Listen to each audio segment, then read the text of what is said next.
Yo, and welcome back to the iSpooge daily channel.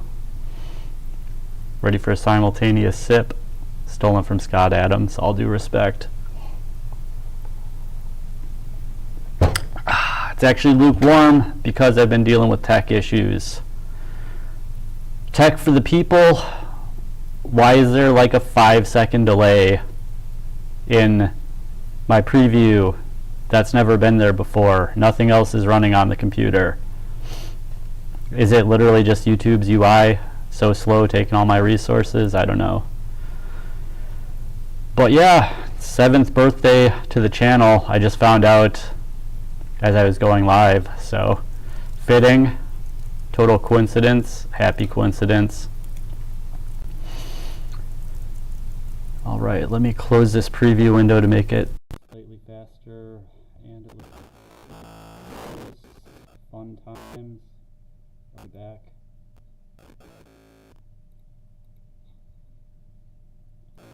All right.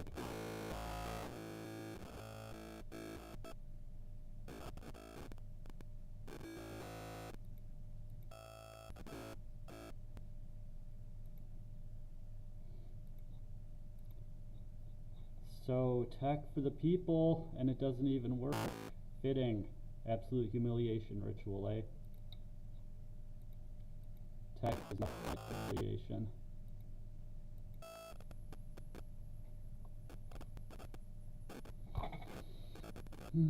Tech is humiliation.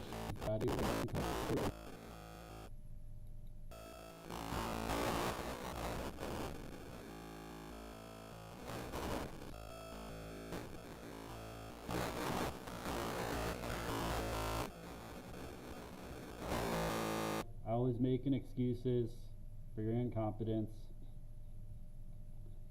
Homeless guy, always beating yourself up. We can come away from this stream with anything but a good impression of you because that's what tech is for. There's no secret backdoors in here. Oh, look at this paranoid schizophrenic. Oh, mental illness. Relax, guys. I'm just trying to debug my tech. Literally, Twitter is asking me to confirm my email address right now. Total coincidence. There's no such thing as gang stalking. Oh, you paranoid schizophrenic. This whole stream is just going to be me calling myself stereotypical names, eh? Oh, you don't know the future?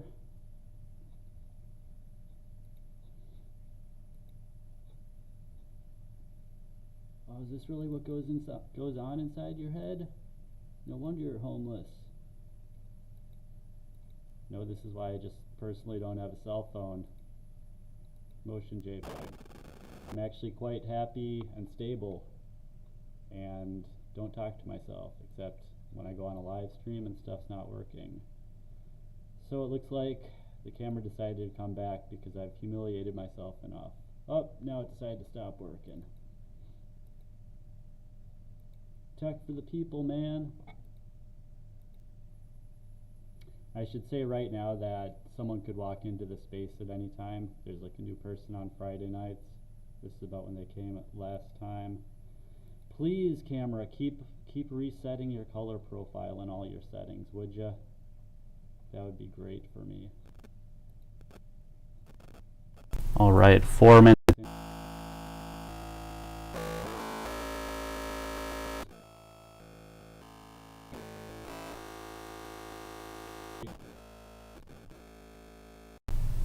See, it would have been better for me if I just didn't even try to do a lot.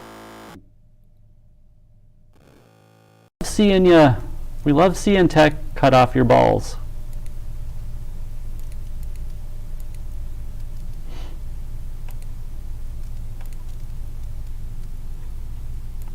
Is this just an elaborate ploy to ask for money? Crafty homeless guy?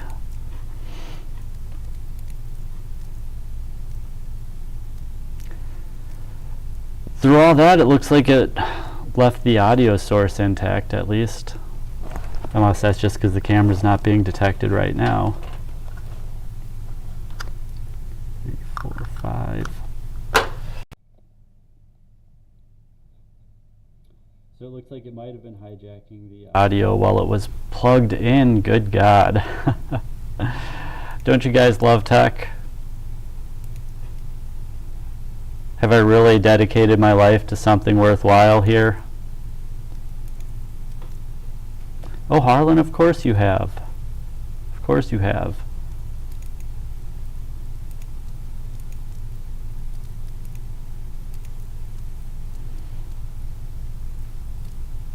Come on, camera. You know you want to work. Come on. You're working now. The dialogue's open. Can I close the dialogue then? All right, it's still going.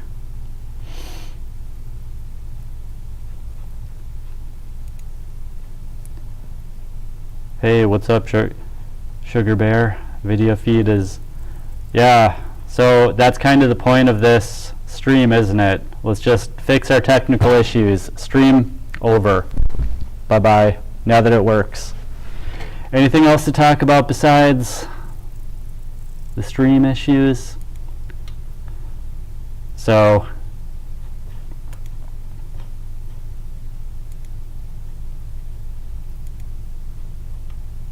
I don't really have anything to talk about. I don't want to be here, really. I'd rather be doing something productive, but allegedly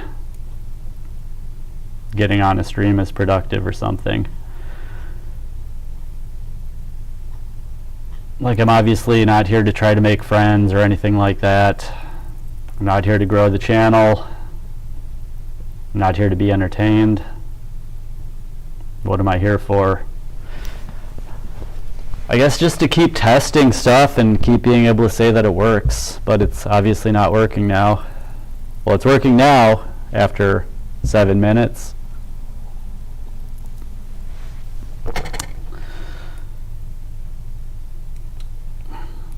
I come on to give people a sour taste in their mouth.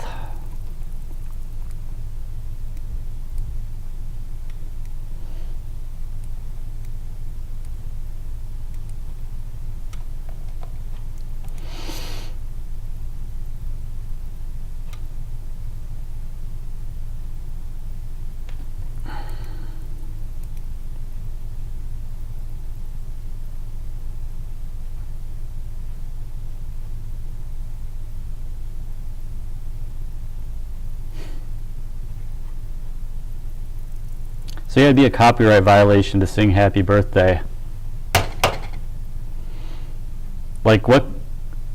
So the reason I don't even like doing live streams is because I'm always anticipating what's going to come to the chat. Usually it's just not a good experience from my end. Like, there have been streams that have been good experience, but it's like only the first one. Once it turns into a regular thing, like now coming on and streaming isn't like novel, even though I've only done it like 4 times. Like now there's expectations. Oh, this needs to be entertaining. Oh, this needs to like I don't know, the chats just have not been the same as the first couple streams.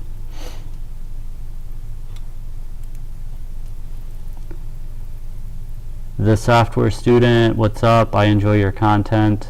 Sugar Bear works in tech nomadically, typically out of their Yukon in Vegas house, pet sitting for a friend a couple more days. Sweet, sweet, sweet. Yeah, that's one good thing we can say about this life well, I'm not nomadic. I'm like anti-nomadic, but like I want to be in one place, but I'm as nomadic as I have to be.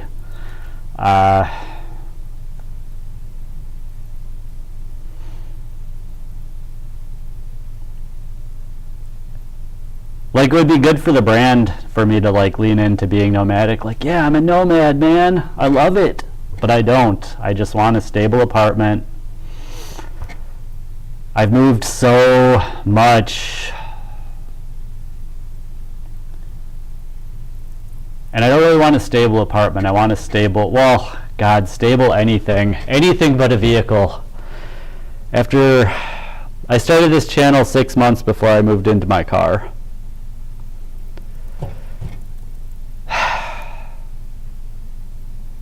As soon as I get into an apartment, though, I will hate it. Like, what I really want is a property that I own that doesn't have neighbors that are nearby, that I don't need too many permits to do stuff to. Like, I just want to not have to ask people for things. Like, I want to not see the same people every day. Like, I want to go days without seeing people. So the hard part about being a nomad is, like, you have to do so many products and services instead of just, like, having your own stuff. Not trying to bash anyone's life. Like, for some people, that's what they like, because obviously the world is, like, probably more friendly to extroverts than introverts. I don't want to label myself extrovert or introvert, because I'm neither. I can be either, but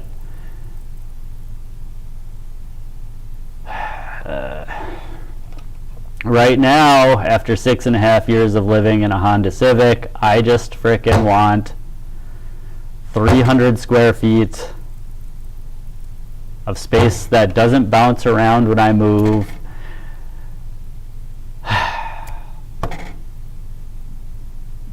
Where weirdos aren't walking by. Underemployed engineer here who does open source. Age discrimination does not help, says the software student. Sugar Bear says, I am semi-static nomadic. I try and stay in Colorado for the summer, Vegas in the... Oh, that's what's up. Yeah, got a rotation of places.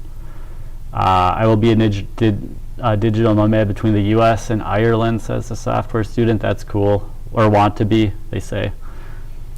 Sugar Bear says buying your own property would be smart. You can do it. I'm investing more in my Roth IRA and 401k, so when I get old, I'm also not poor. Yeah. Yeah.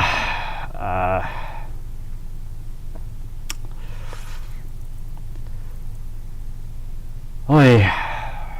Tech, man. Woo, put me in such a good mood. There's no such thing as really being put into moods. I'm just behaving poorly and not being held accountable. Like I'm throwing a tantrum on camera. I own it.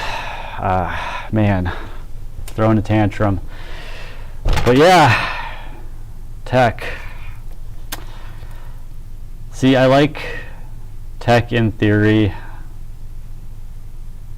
I got so much good experience with tech for like 2 decades that now it's just like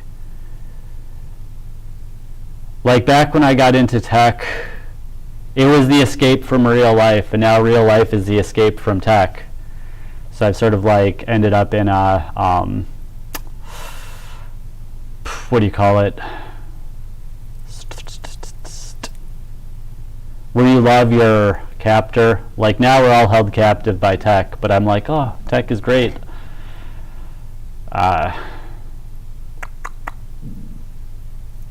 Stockholm, that's the one. Like, I'm like sitting here squinting because this light is all bright in my face so that you guys can see me better. Why don't we have better image sensors? Better image sensing technology. Like, what is this color?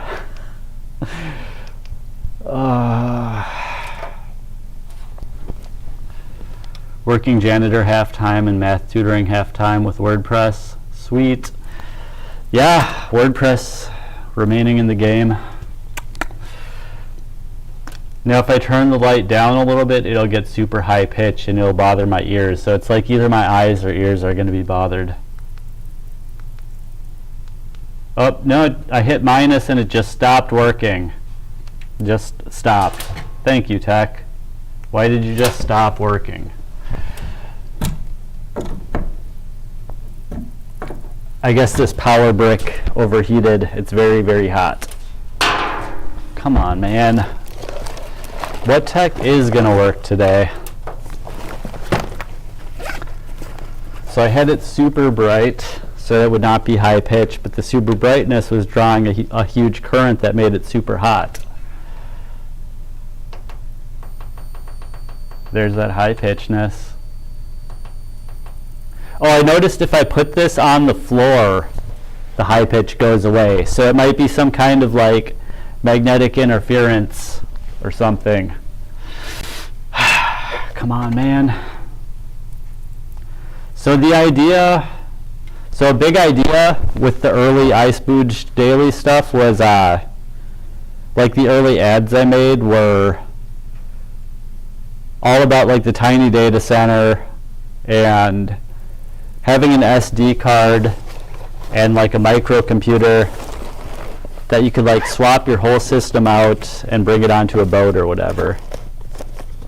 I had like the live streaming crate. Oh, here's the heatsink from one of the Raspberry Pis. Just fell off. Useful.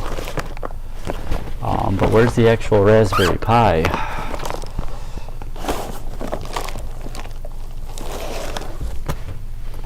Here's the working computer. I downgraded, oh here, no, that's not it. I downgraded to Raspberry Pi 3. So,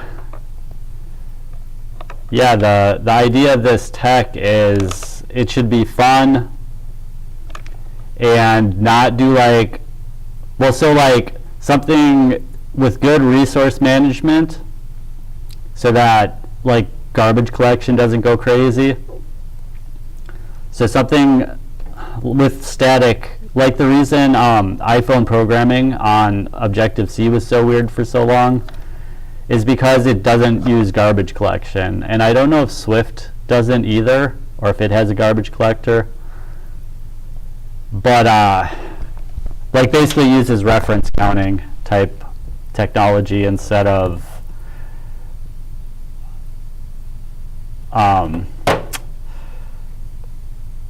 God, it's been a long time. Because garbage collection can use reference counting as well. Like, all my books are in storage / lost because I had to abandon them when I fled my relative's house and became abusive. And he knew that they're my most prized possession, man. I feel like he like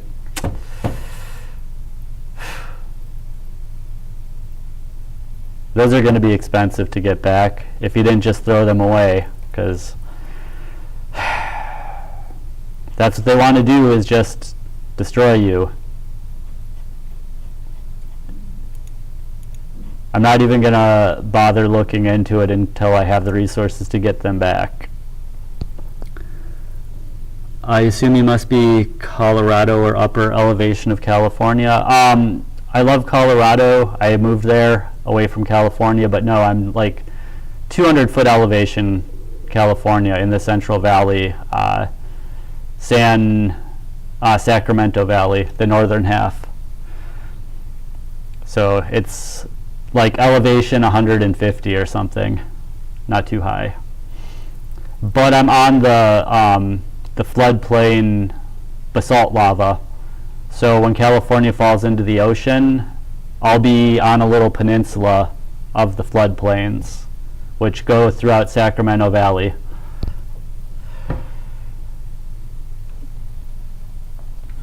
So, didn't do that by design, but yeah, given the geography, there's like 10,000 feet of basalt lava floodplains below me, so it's not falling anywhere. And it'll be basically the coast. The basalts will be the coastline when California falls off, allegedly.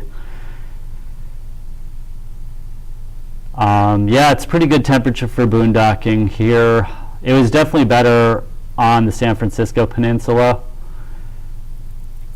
because the water holds the temperature more equal. Because here it does get to about freezing at night, at the worst, or about 40 most nights. But I've got a sleeping bag that's good to 35 degrees, so it does me good. There was one night where it got like well below 35, like maybe 30, but other than that,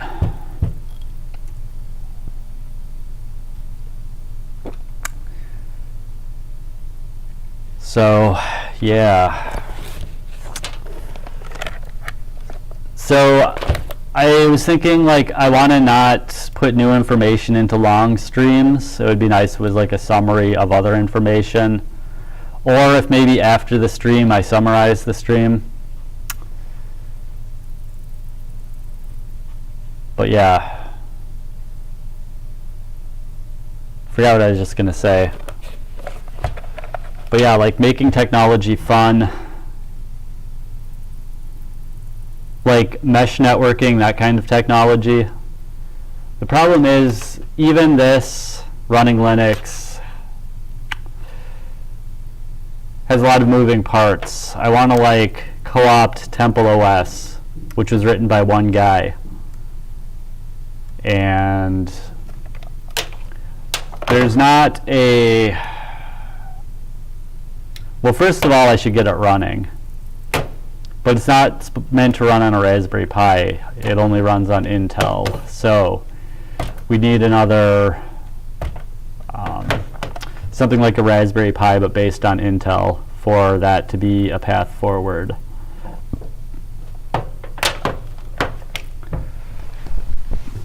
But the idea is just like,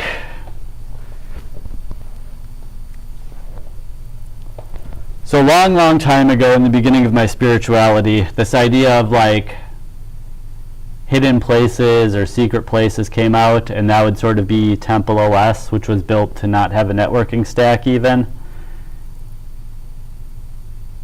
But the idea of having a place where it's like logically spying can't even happen. But then maybe astral travel, because there's like the idea that even when you astral travel, places can be protected, but I'm not an astral traveler myself, so I can't speak on that firsthand. But like if you were to astral travel to like Area 51 or something like that, like the government would have some astral protection against whatever secrets they have. And I don't know if that's the same thing as hermetically sealed. I could just look it up. What does hermetically sealed mean? This is a Geek Out chat, so we can do that. Sugar Bear says, I don't know a whole lot about the engineering part of tech. I work more on the business development side. Good stuff. Yeah, I just happen to be an engineer. Well, but so I'm collapsing time when I say I happen to be an engineer. I happen to be like most proficient at engineering in tech business, but ultimately I'm not going to be a programmer for the rest of my career. So like I'm more than happy to hire people to write code and not have to like review all the commits and stuff like that. It's good being able to, because it means I can do the whole operation myself, but yeah, like long ago I gave up the delusion that like the first engineer needs 50% equity or whatever. Like if they're doing a bunch of stuff besides engineering, yeah, but engineering is only a tiny part of the company, so I will spread myself accordingly in a lot of ways, but engineering happens to pay a lot, or development. I got to keep those two separate. If I could get an entry-level web development gig once they shut off the H-1B switch, which that's not a reason I'm not applying to jobs, but if there was not H-1Bs to compete with for entry-level development jobs, then that would be like dishwashing.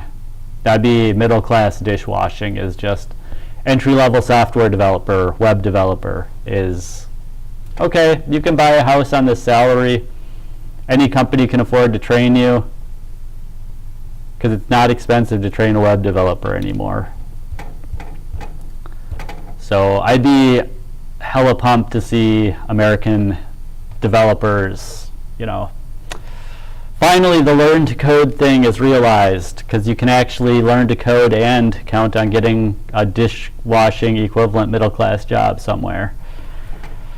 Happy holidays indeed. Yeah, my happy holidays are just acting like there are no holidays. My favorite holiday is the one that just passed, which is the all these words, because I don't talk to people, I forget all these words. Like when I dated international women, like international students, and then like I lost all this vocabulary because I was not using it. Not equinox. Hey Siri, what's the word for when days start getting longer again? Oh shoot, I don't have Siri. The spring, not equinox. That's when days are equal, because you can look at the root of the word. The spring. Isn't this funny? How competent am I? I don't even know the word. Solstice, yeah, thank you, John Hawthorne. Welcome, welcome. Yes, the spring solstice, the winter solstice, when days start getting longer. And I kept saying spring equinox, because the equinoxes will happen in spring. What's up, Nat Free? Hope you've been all right. I've been more than all right, thanks so much. I've just been, yeah. So another like idea that I didn't finish that thought about like the hermetically sealed text space, but that was like a founding idea of iSpooge Daily, iSpooge Live, Tiny Data Center, all this stuff. Another thing, I think I went into it in the 1D, 2D, 3D, 4D, 5D video. Like text is 1D, pictures are 2D, videos are 3D, which is 2D pictures with time, and then 4D is like the emotion or something.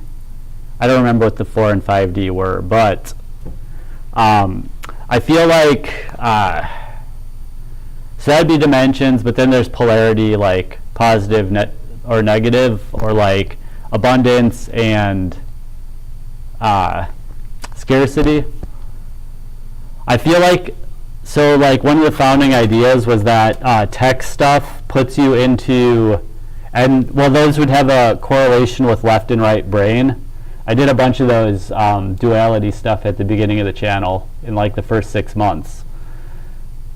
But like as soon as you get on tech, it turns into scarcity brain. And so like anytime I communicate with people through tech, it's going to seem negative. It's going to almost like put an ugliness on top of stuff, put like a negativity on top of stuff. Except for like weird moments where like everything's working and the joy like trickles through just for a minute. But it's like my rant at the beginning of this video. It's like it's made to humiliate you, made to degrade you, made to bring you negative. So like every like chip that we don't have control of, it could be like, there could be like satanic spells on it or something like that. Like I assert that every picture that's rendered by this video card, if the person is a person cut of the cloth of Jesus Christ, they'll be ugly. And if they're cut of the cloth of the devil, they'll be beautiful. I put, you know, like, I'm making this up, but I'm literally saying these things and almost like putting that spell on this. So like, you know, I cancel out whatever I just said, but you know what I mean? Like they say the master copy of records have like satanic stuff put on it, so like every copy of the record that gets sold, like some demon follows it around. Like the whole Temple OS thing, but like having your own hardware and everything would be like knowing that nobody like put a curse on your software because you wrote it all. But then like making a web browser or something is not practical for most people. So like, you know, you trust the people that did or didn't put a curse on it, or a spell of prosperity or whatever. A spell is probably a better word than a curse, but yeah. And I'm not saying I believe all this stuff, I'm just saying like hypothetically that's sort of like the founding logic or a founding goal, is like get to that point where you can like assert the whole stack, and then you have like community like shepherds or whatever. So like one shepherd in each community would would like make sure that your tech is bringing prosperity and not, you know, tragedy and stuff like that. So anyway, I say that to say, like, whenever you guys see me on the vlog, I'm going to be like at my worst because I'm using the tech. But if you're seeing me in real life, like, you can't even have an idea of what that looks like because it's coming through this tech that who knows about the integrity of it, from camera to computer to network to data center to your network to your computer to your screen. Like, is that whole process free of like demonic influence, you know? Or does it matter? Is it sort of like God protects the righteous, blah, blah, blah, so a path will be made, blah, blah, blah. I'm not a big fan of like praying on camera or anything, and whenever people do it, I just like, I shut it off. Like, I don't like watching it either. But the software student says, best New Year's for everyone. Business conditions change all the time, I suspect, for sure. Nat, just happy to hopefully see a revival of hopeful new opportunities, a chance to go tech-wise and elsewhere, live long and prosper. Yo, yo, yeah. So I had one thing, like when I mentioned about like not wanting to say new stuff on the stream was, so I got what I wished for or whatever, which is I'm going to have 3-day weekends again because the restaurant is shutting down another day for the month of January. Hopefully during the spring it'll get busy again, but like we shut down in July too. So I'm not super like, you know, yay, let's hold out till February. I already stopped trying to save money because this kind of thing happens. So that basically says I should figure out something to do for those 3 days off and just keep going with it, you know, try to make it consume my week so that it's like 3 days and then 4 days, you know, so like use that new day off every week of the month, because I really don't want to get another second part-time job and just work 70 hours a week and put all this down.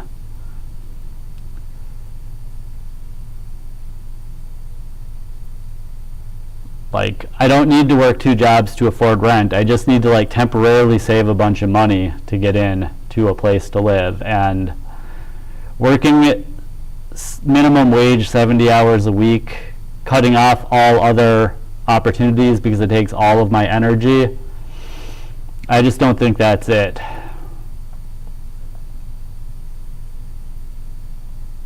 You know, I just don't like, if I cut back a bunch of stuff, I can make it on 4 days a week of income.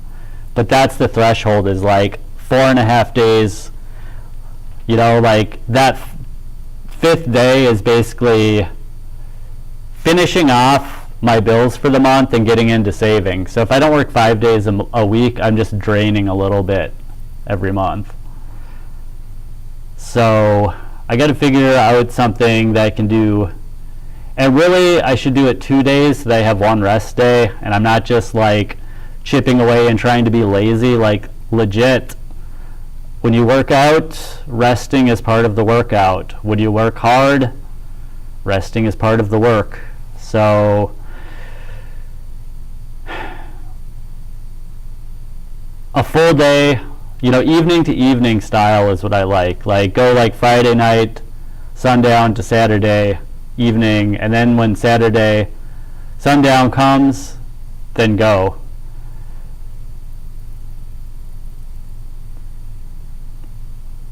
But it's super hard when days are super long, like through the summer.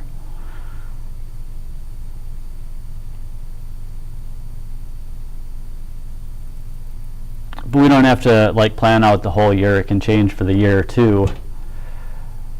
But I mean, I've already sort of like told the audience here that like I'm not trying to make friends and stuff, so I'm trying to build.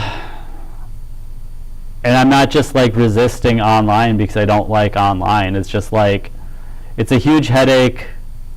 And if I only have 2 days a week, it's like, that is how long it takes to like switch into tech mind from dishwashing. Like by my Sunday night, by Tuesday night, like Wednesday morning, okay, now I can be productive. So like I've got, that is with getting rest and all of my chores in too. So I could literally do the same thing and just plan for my third day to have all my work done, all my rest done, go, go, go. Like maybe like plan out a stream for Tuesday night or whatever new day is off. I don't want to say which new day I will have off, but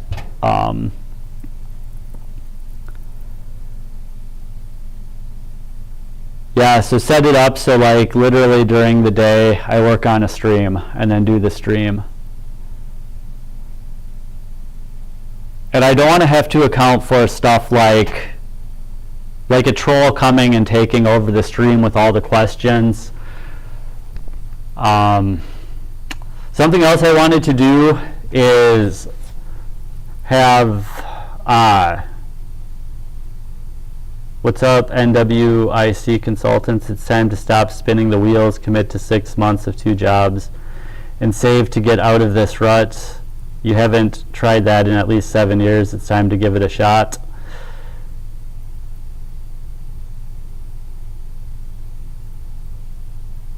See, I don't like the way that's framed because it makes it seem like I've been sitting here making the choice to not do something. Which invalidates all of the work that I'm doing for Urban Camping Pro that's showing like what the steps are to realize the layers of Maslow's. Now, it may be a correct conclusion that it's time to buckle down and get 2 jobs for 6 months, but it is extreme. And oh, you're triggered. Oh, your feelings. Oh, F your feelings, man. Just buckle down and do it. Look, I agree with the conclusion. I agree with the conclusion that, hey, maybe it's time to get 2 jobs for 6 months, but it's time to stop spinning the wheels. Come on, man. Not sure. Good to see you on here. I hear you. Pretty sure I understand where you're coming from. It's not a rut, it's a lifestyle. If you want to change it at some point, that's up to you. You know, yeah, I mean, it's not wrong that 6 months of 2 jobs, but it's like, what have you been seeing to say that I've been spinning my wheels? I mean, I think I've been sitting, like, spinning wheels, just the visual applies, just sitting there, sinking deeper into the mud, very active, burning lots of gas, sinking.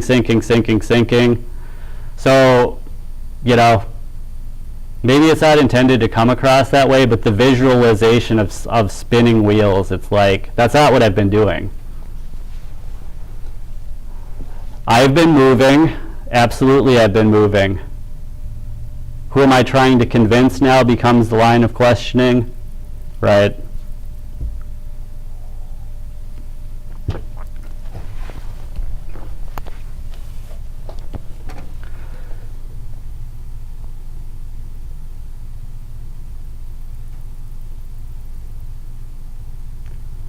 So yeah, like 2 jobs is something that, but it would be great if they were not 2 minimum wage jobs. Like 2 minimum wage jobs where everything else is shut down.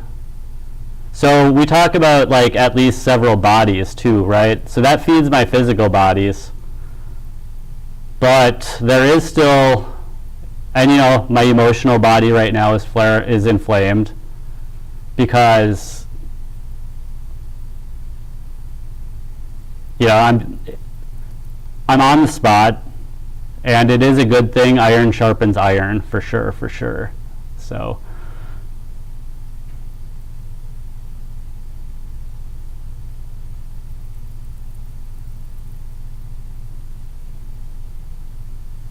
yeah, my idea today was use those 3 days off, which are thankfully in a row, and actually get another, well, make inroads back into the Bay Area.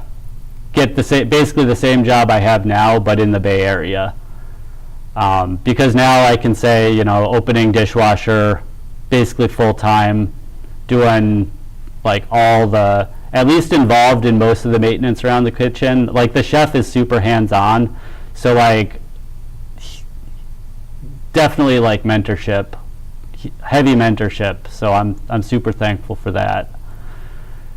But and then some pantry experience, lots of prep experience and some pantry experience, like pantry being a line position. So I'd prefer not to be on the line, but yeah, basically get off work and then just travel to the Bay Area and work 3 more days of the same job. Morning dishwasher, some other Sunnyvale, you know, some suburb that just has a brew pub, and just do my rounds, exact same thing, and get another 6-hour a day job, 2 to 3 days a week in the Bay Area. And that would cover gas, basically. It would give me, you know, so I've got my voice recorder and my car pewter, and whenever I drive a lot, like, that's the point, is to utilize free time in the car.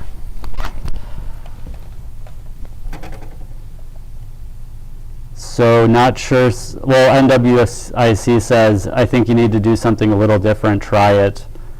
Not sure says, is that a bum being a, well, so also in the whole time I've been homeless,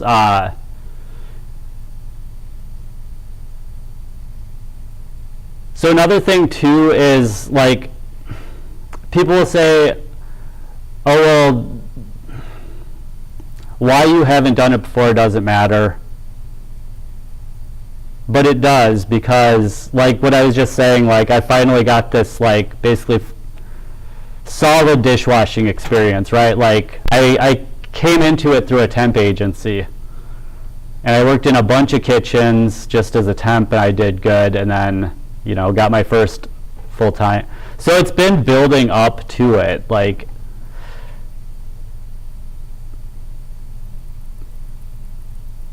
and I'm not like trying it because someone's telling me I should do it. Actually telling me to do it makes me like want to rebel and not do it, because I'm not going to do what this person says. Like, you know, I think everyone has that in them, and to me, I'm able to like, you know, see, oh, my emotional body's inflamed, like bring it back. That's the only, like, there would have to be a reason to it. I'm not just going to sit in this town and get another dishwashing job. That would beyond kill me. That would just kill my mental body or something. Just being a dishwasher 7 days a week in one town, it's got to do something else for me. It's got to either pay more, or it's got to bring me on, you know, give me new inroads somewhere. So like do it in like another city, a bigger city, closer to tech. So that gets me closer to tech, because then I can almost pivot and take a few more days at that job, or network with people at that job back in the Bay Area. So it does something for me. So that would be the reason I do it. But I would never just work 2 minimum wage jobs. Like, that would be absolutely, you know, that's a terrible, like, if you're going to suggest somebody get, like, anybody get 2 jobs, like, there has to be some kind of movement. Like, the second one has to be bringing them somewhere. Anyway, so not sure says, pretty sure, next one, is that bum still being a POS, the one you said tried to embarrass you in front of others? And then, not sure, the software student says, I think it's great you do iSpooge regularly. There's a fair amount of ignorance out there, what it's like to work in tech, ups and downs. Channel is helping shed some light.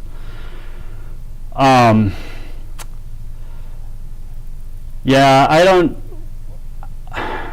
the troll thing, it's going to keep coming back.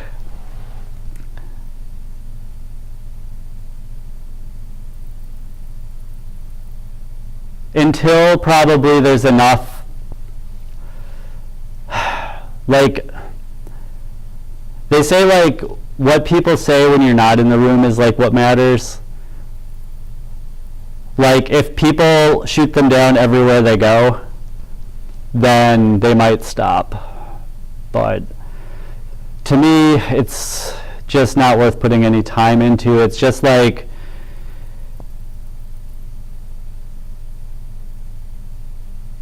I just don't like when it comes about, you know.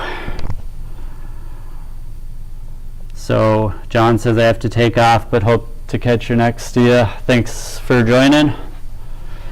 Thanks for joining. Yeah.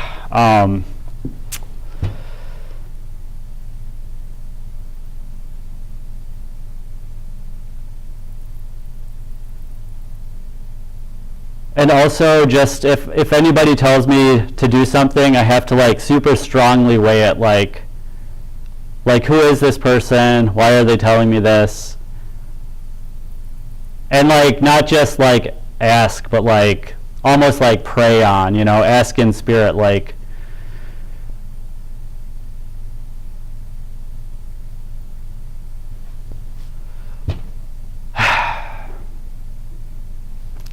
choose the software student as to wake early. Take care, man. Stay well. I love that wording, stay well, because it assumes sort of like be well, stay well. Never tell someone to get well. Like, I never tell someone to get well, because that assumes what? That they're not well presently. And I don't think that's thinking too hard about it. I think that's thinking the right amount about it. Like, words are spells, really. And I'm too sloppy to, like, really cast a spell like Harry Potter, but yeah, my emotional body at least feels good when I use words like be well, because it's like the second order effect is implying that you're not presently well.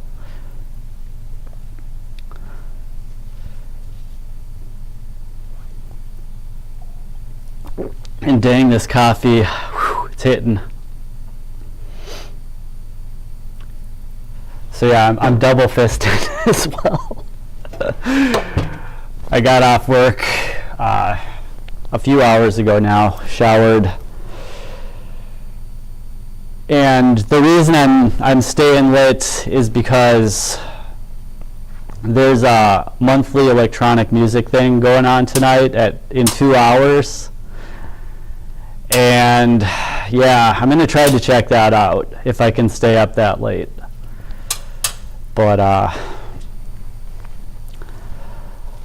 want to check out the electronic music night, because there is sure not a lot of there's a lot of live music in this town, but not electronic stuff, so I want to check that out.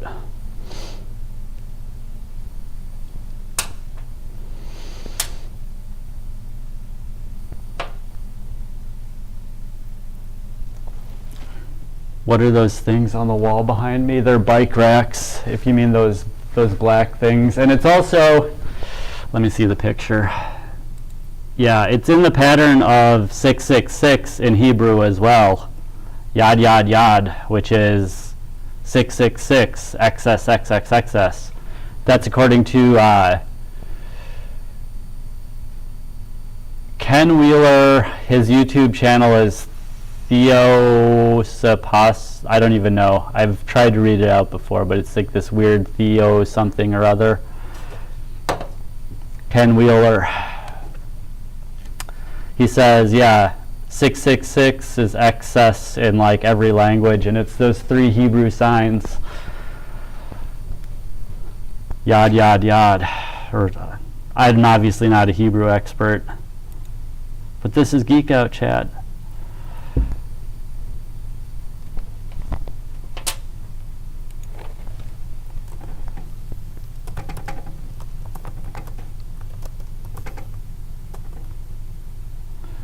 Apophysis, Theoria Apophysis is the channel.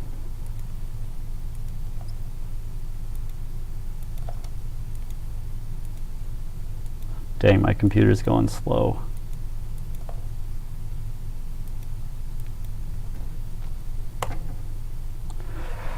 But yeah, the thing with 2 jobs, I need one job that gives me a solid 35 hours a week, or 2 jobs that give me 35 hours a week. And then savings happens. Yes, it's very slow. But for like security, peace of mind, I need one thing that gives me 35 hours. Or some kind of redundancy where if one thing disappears, I still have free time to find a second thing and a buffer to be able to do it that'll last long enough to do it. Because you also can't argue whenever someone says, oh, just get a second job. Yes, I'm back to that. Why did it trigger me so hard, right? Whenever someone says get a second job, you cannot argue with that because work is the religion. And you will not be the crowd favorite. As soon as someone says, get a second job, you lose all ability to argue. Any other proposed solution is worse. And because money is morality, if the solution's not paying more than getting a second job out of the gate, you're more evil for taking that solution. So, because just yesterday I launched a new consulting offer. So, launch a new consulting offer and get a second job. How much faith in myself is that? Well, be practical, sir. You're being evil by not taking as much money out of the gate. How dare you talk about your offer you just launched? For unlimited consulting coming from some guy named NWIC Consultants, get a second job. Guy who just launched a consulting offer, right? That's what I'm talking about. You got to listen to like where it's coming from. I'm not saying the person doesn't have my best interests at heart or anything like that, but that's an optics problem right there. Oh, you're just thinking too hard. Why don't you just go to bed and wake up and get a second job? Clearly, stop being evil. So like, it's almost like, what is the thing where when you say, like every conversation will eventually end up calling the other person a Nazi? It's like every conversation about what a person is to do will end up with get a second job. That's what I did and it worked for me. Clearly what you're doing now isn't working. You know, all of these things may be logical, true, etc., etc. But it's kind of funny that there's one correct solution, get a second job. Don't spend that extra day marketing your consulting offer that you just launched. No, get a second job.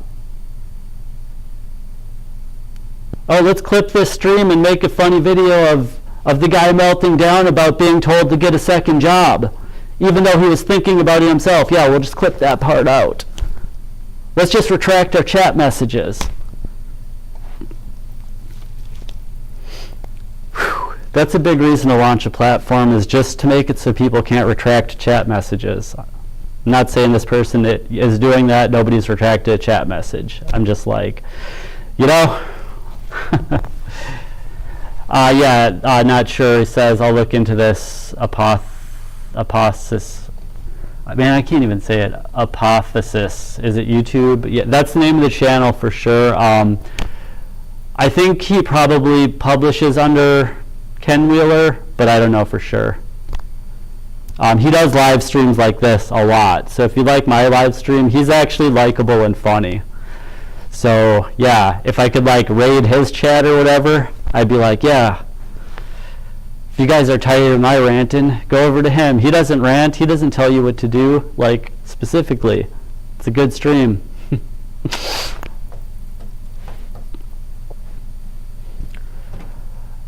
And yeah, internally I anticipate all of my fans on this channel presently turning into haters over the long term too. And I know that's like doubting and yada yada, but yeah, it's just it's because Vox Day basically says like the mark of the Sigma male is basically like love bombing, coming on super strong. At first, the biggest fans versus like the people who just kind of chill in the fold and observe. Those are the people who are, you know, those are like the true fan base. But it's like the people who like come on and want to like help out and like, you know, stuff like that. That's who they say you got to watch out for. So that's sort of like shaped my expectations in some ways. I try to like not expect anything, but yeah. NWIC consultant says, have you seen you work very, very hard? I was in the same situation years ago, but I needed to get the second job to help me out of that place. It was something I needed to do at the time. Sincere. Yeah, for sure, for sure. So, but I'd say being in the mode of thinking the way I do isn't harmful. It's just when crossed with the get a second job suggestion that like universally comes from everybody everywhere, no matter how supportive. It just is worthy of examination at some point. It's not even personal, because it is just, like I say, the last of a long pattern of get a second job, get a second job. You know, it's like, I'm already homeless and have a job, like, what do you want? I know you're not saying it like that, and nobody is. It's just like, that's more of just a contemporary statement on having two jobs is the norm. Like, everyone at your job has two jobs. Like, you know? But it's sort of like insult to injury, too. It's extra triggering and emotional, because it's like, I didn't need to go to college. I was doing great as a software developer without going to college. You know? But I went to college. I stopped getting income. I sold my property that I bought without going to college. Right? And now here I am. People are telling me, oh, just get a couple unskilled labor jobs, bro. Like, that's what you need to do. That's what you need to do, bro. Just get a couple unskilled labor jobs. Sir, who didn't need to go to college because you were already a successful developer who owned property, and went to college to become an engineer.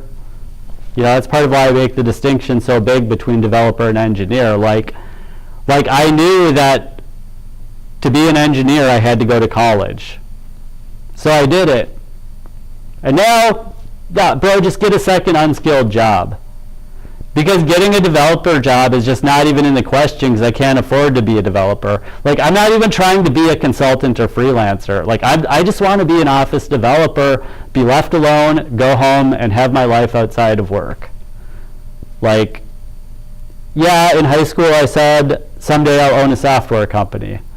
But back in the day, I used to think software engineers deserved 50% equity. Now I know the reality of how software development operations work, and like, I know what my aptitude is, and I should be a developer at some company that leaves me alone. The engineers can be on call. I'm just a developer. Like, I'm fungible, but I make a decent salary being fungible because I invested a crap load, you know? And then once my developer skills are going, I'm sharp as an engineer, now I can maybe make that dedicated engineering role, like staff engineer at IBM, something like that. I can't even apply to that job. I'm too smart to apply to that job right now. But if I had a developer salary, a place to live, yada yada, or 2 unskilled labor jobs that pay me less still than a developer job. Oh, you're not above it. Trash collector is a valuable profession. Yes, dishwashers are valuable. Well, yeah, I'm not saying I won't do it, but if I do it, it's going to be because it's like in the Bay Area or something for a second one. So it's not just going to be two jobs. Not sure says, nah man, I'm worried you'll be like me and lose it one day. Hopefully I'm back on track. Not sure though, at least not a degenerate. Stay strong, you'll work it out eventually. Easy to say, correct? Well, it's easy to say, and also if you have faith in God, which I do, which I haven't always, which before that, yeah, I could have been a doomer easily. Like, that's like centeredness of the spiritual body versus the physical body and mental body saying, you'll work it out eventually. It's usually gone that way. Probabilistically helps my statistics project out into the future. Should take expected amount of time this long. So that's like the constrained 3D materialist, atomist, urban camping pro, which even though I do believe in God, like you can say all those things, but if your spiritual body is in chaos, then you can say all those things even with 2 bodies in alignment, but like I feel like now the spiritual body is even in alignment.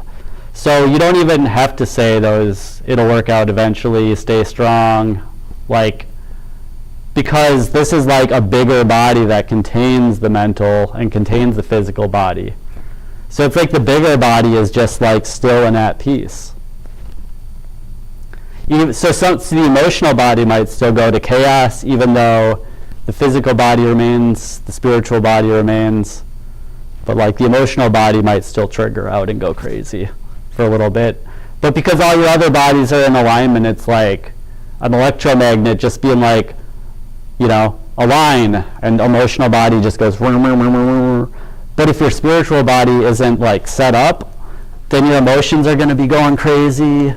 Like it's going to be so much harder to like snap it back into place.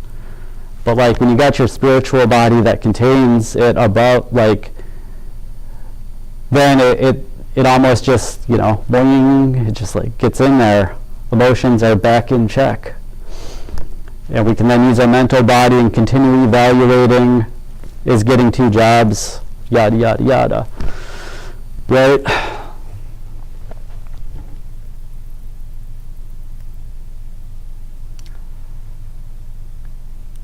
Another thing with getting 2 jobs that it can be triggering is like as soon as somebody says it, that's the foreshadowing of the downfall in some ways. I don't know if this is like a true literary like term or whatever, but it's just foreshadowing, and it's also giving everybody who witnesses it a shared experience that can be used as the discard.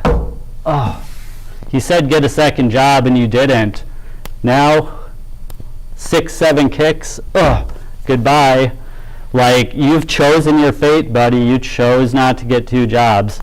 But for most of this time, getting 2 jobs has not even been an option. Like, when I first started mentioning it, probably like August, September, October, that would probably have been the first time it would have been plausible. Earlier, probably early September, because I was, at that time, the restaurant had been closed. Like, it was going to be closed just 4th of July, and then all of July, and then it started going like, you know, maybe after September it'll open. So I was like holding out for so long. So like sometime in that period, I could have buckled. See, even buckled down, I'm going to stop saying that to myself because that would imply that I was not buckled down before. right? Because if you're buckling it down, you're clearly not buckled down already. So I'm not going to use that word. To change gears would be a way of putting it.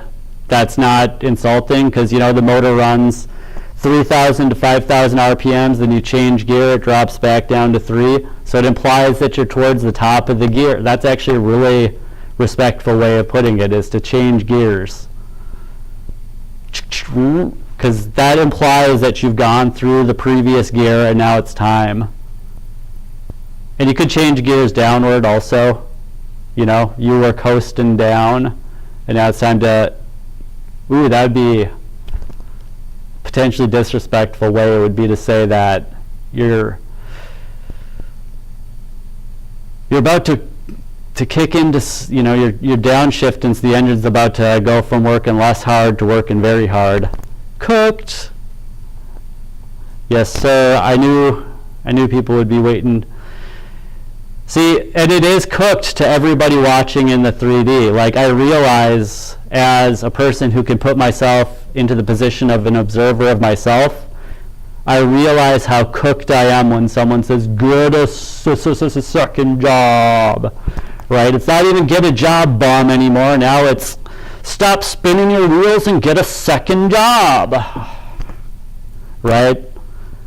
It doesn't matter what the shared cooking is. It's happened. Get a second job. Now there's a gang of people. You're cooked, man. Get a second job. See, it's like I see that spiritual hook that goes in right there. And to the person locked in the 3D, absolutely barbecued. Get the 3. What am I doing? Right? See, now you can all sit here and tell me how cooked I am for the rest of the night. Meanwhile, you're the ones on the internet telling someone how cooked they are. Oh, fancy Leave It to Beaver comeback. Let's go. The barbecue is going. What else you got, Mr. Burp? Cook me, baby.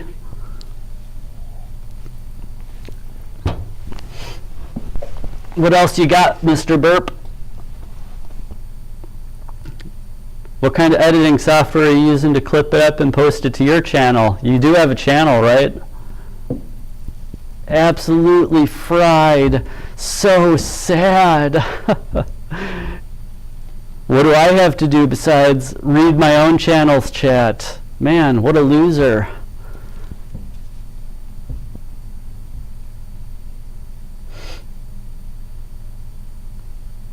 You want to go live, Mr. Burp?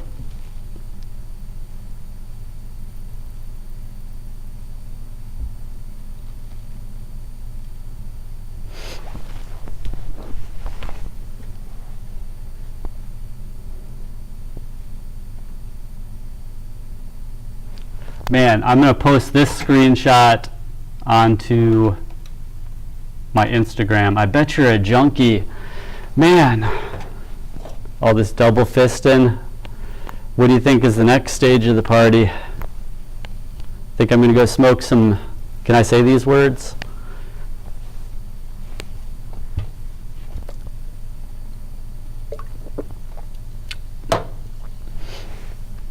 I'm just a secret junkie who's like getting on here begging for money.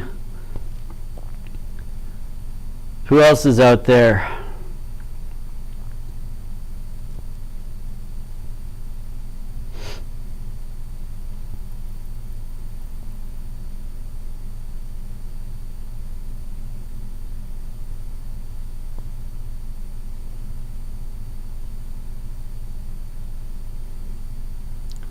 See, I'm picturing like these people imagining that this is like the end of my channel. Boom, mic dropped.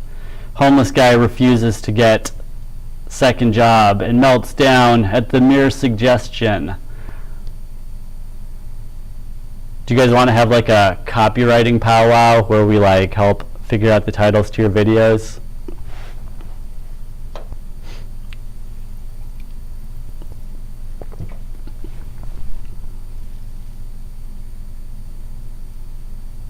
oh, he's going to an electronic music thing in a couple hours. Clearly he's a...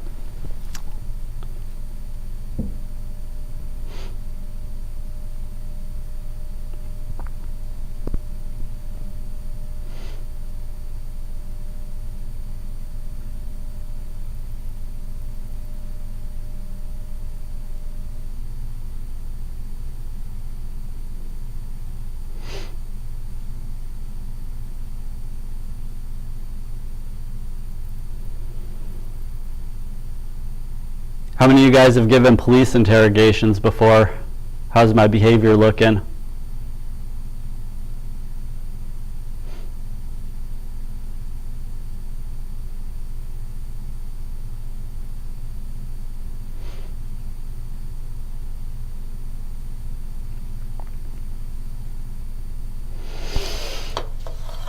What are you guys geeking out about lately? Oh, look at him trying to change the topic. Oh, what a guilty as charged, huh?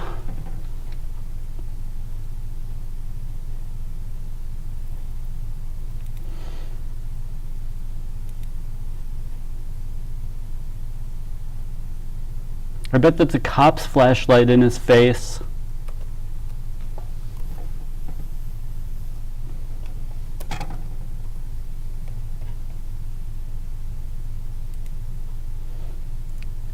Something else too is when the people like who want to cook me start coming out, other people are gonna not want to participate. So it's not surprising at all if people want to, and see, and then if I ban the people, then it'll be like, oh, he just can't take criticism or whatever.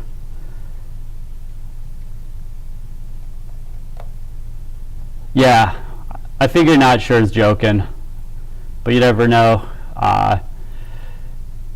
And yeah, I know electronic music is largely considered degenerate.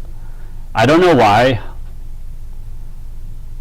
other than just the association. Sort of like homeless people are considered degenerate because of the association.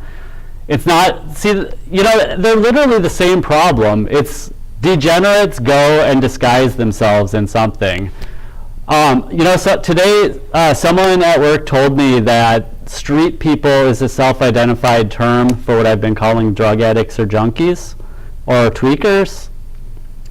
Because, yeah, they don't necessarily have to be tweakers, which would be like junkies, whatever. But, so they could be street people. They might not be drug addicts. But they still might...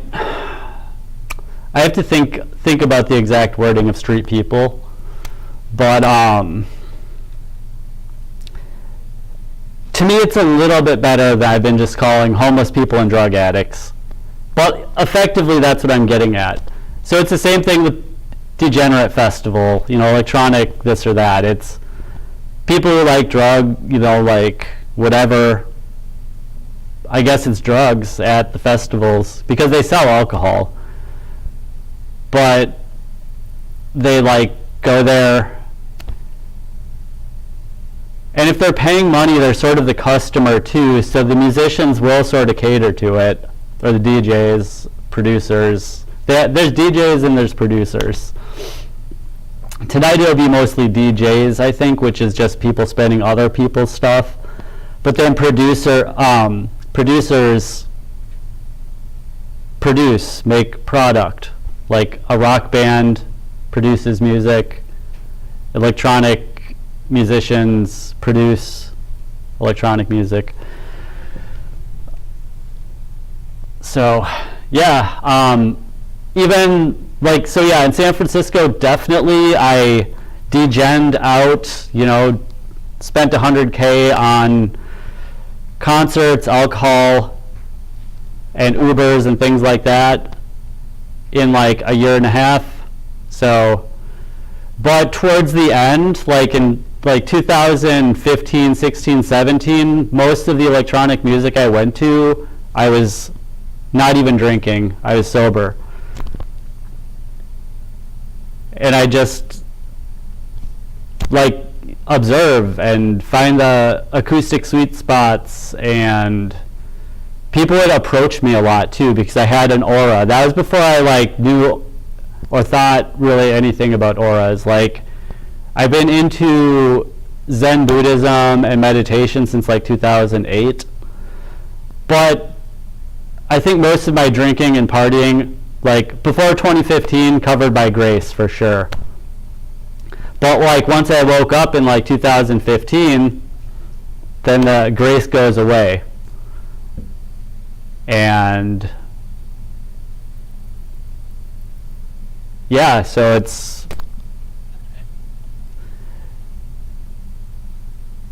I've stopped thinking about it for a long time, but being a venue owner is something that used to appeal to me a lot because I like, I used to throw small events, definitely not like conferences, but I would always throw events for personal groups and like semi-professional, like after work stuff. So yeah, I mean, now working at a venue, it's awesome to see the business and what kinds of aptitudes the owners have on the day-to-day, etc. So it might still be a long-term endeavor that I think about. So Maya says maybe delete those comments. All is well. Hit the like button. Thanks so much, Maya. Welcome. Not sure says they slap a keyboard. You seen the Joey B Tunes video with that sheet DJ? That was hilarious. I haven't seen that. Not sure.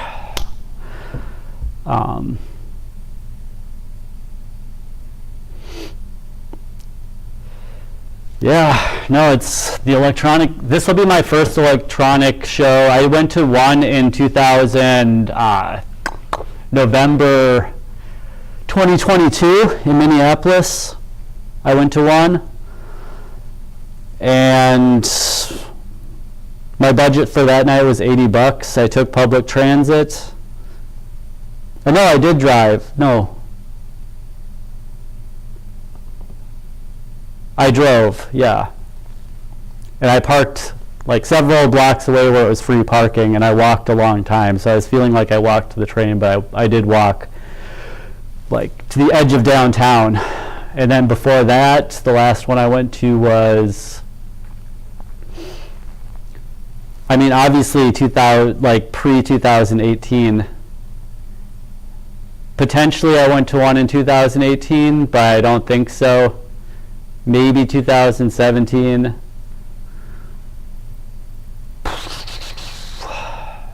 Yeah, it's been a long time, and I have my earplugs, no worries. My airplane earplugs. Joey B Tunes. Okay, I'll put this into my notes for later, not sure.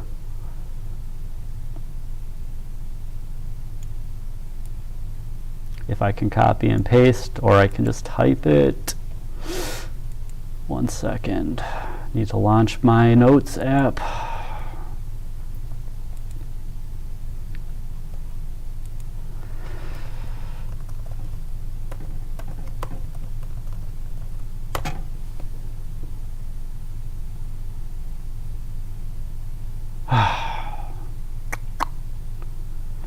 So one thing too with guys, which because I was so corporate, like I dropped out of high school, I was a programmer pretty much, like I was a dishwasher and grocery bagger in high school, but I so much just like side skirted that whole life because starting at 17 I was a programmer and I never did anything else until into my 30s. So I sidestepped so much of this like workplace labor. Because I was literally a minor. I was literally 16, 17 when I had my last dishwashing job. So like doing it as an adult is totally different.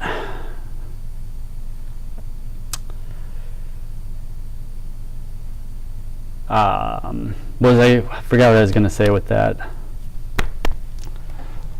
Man, my apps are launching so slow. This whole computer is going so slow. So let me just remember this name, DJ Tunes, whatever, Between the Sheets DJ. If the Notes app will load, come on, it's still fast.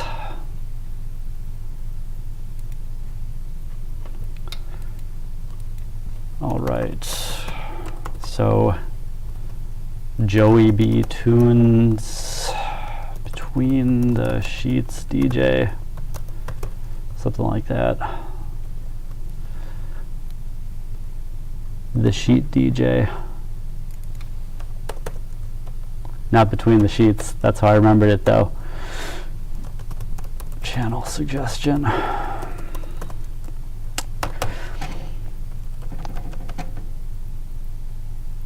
There, I took the note into my own Notes app that I built myself.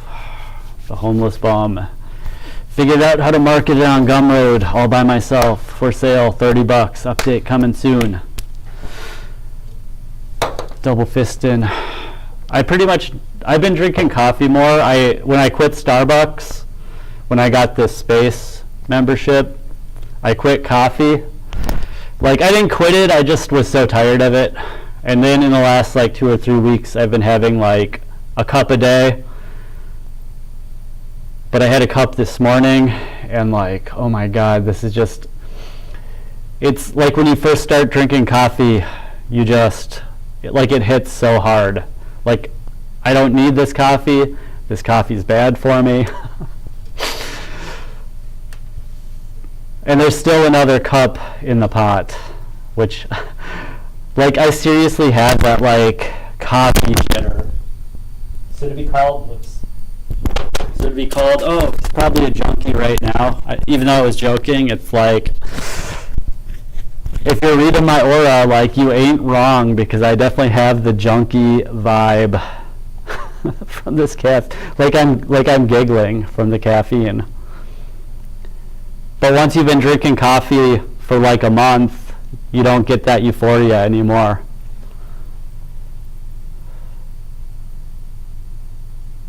The data what is Sheet DJ? The date he posted it. Don't type Sheet DJ.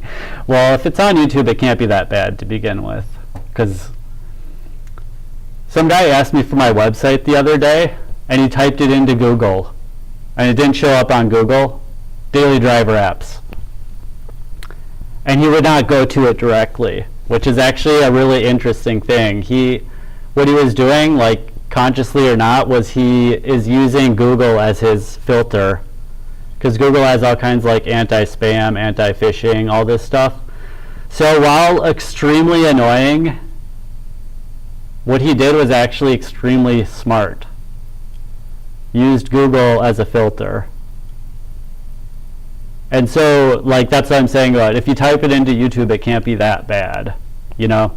If you type it into Google, it can't be that bad. But if you type in mywebsite.com, who knows? You know, oh, but the technology, this or that. Like, just because it's not flagged as dangerous doesn't mean it's, like, acting different. Like, it's got the same capability as any other website. So it's really like cookies. Like, people are super afraid of cookies, even though, like, what can a cookie do? Well, if you use, like, the right, like, tracking technology, that cookie can do quite a bit. So I don't know all the nuances of when a site is flagged, if it has like JavaScript disabled or something like that, but because then that's different than the browser level. Like Firefox or Chrome might have their own flagging, but if it's Google and Chrome, they're probably the same.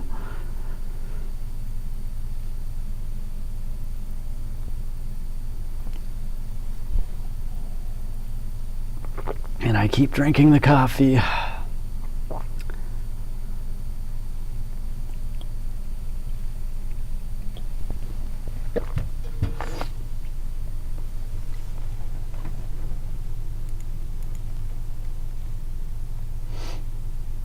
Absolutely cooked.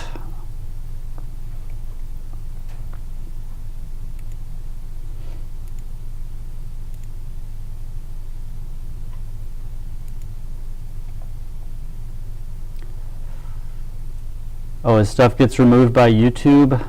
Dang. Well, let's pause that to shamelessly self-promote for a second here.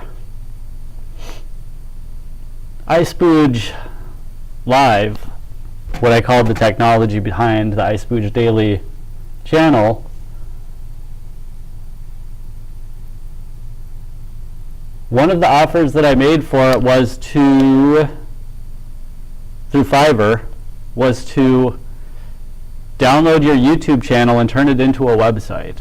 And I think that service was $20, or maybe it was $200. I don't remember. But if I have the technology to download an entire YouTube channel and turn it into a website, I might have the technology to watch a YouTube RSS feed, say, hey, a new video is posted, let's trigger the thingy that does the thing. You know what I'm saying?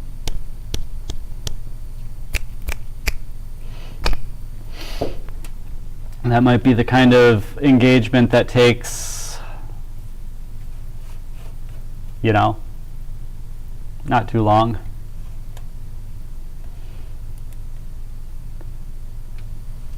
But the problem is, like, okay, so how does a person make money by archiving a video so that they can pay someone to do the service of implementing that? So, like, that's like kind of where open source comes from, is people just do it and then release it. So it's kind of what I did with iSpooge Live, do it and release it. The piece that downloaded the whole YouTube channel and turned it into the website in the format of iSpooge Live, that I don't think I released. But if you look up how to do it, you can easily see how I did it. It's super easy. Oh, it would be on his Patreon. Good stuff.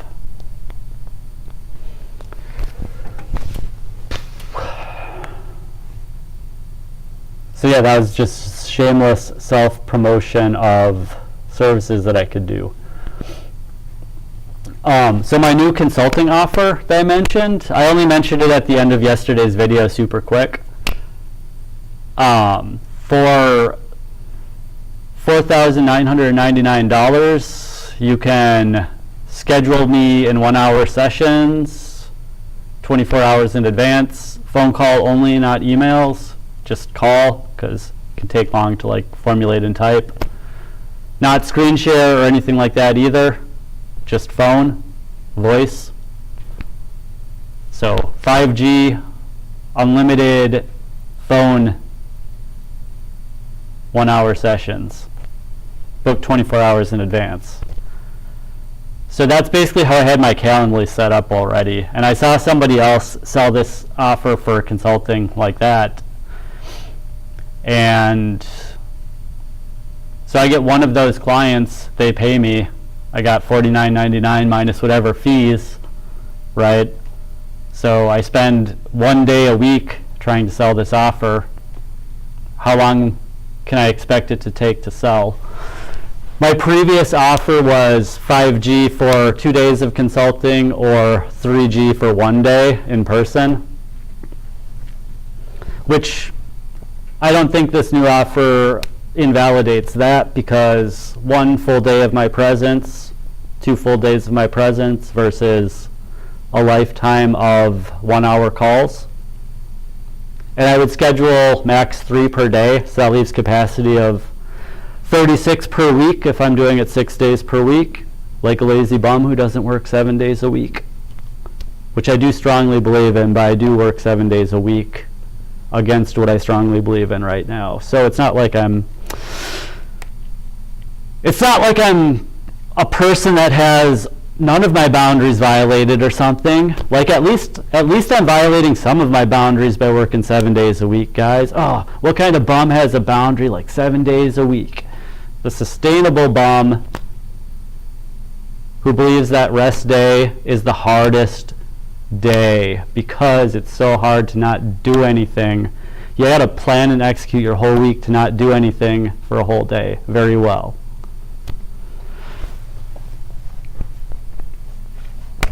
So yeah, at least I'm violating that boundary of mine. At least I'm violating that commandment of God to take a rest day. Right? All you Satanists out there, at least I'm violating that commandment. Thou shalt observe the Sabbath. Thou shalt drink pee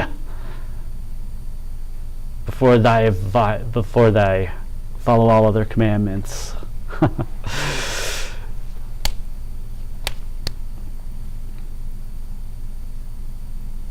Thou shalt, I mean, God, if you want to drink pee, I hope you don't.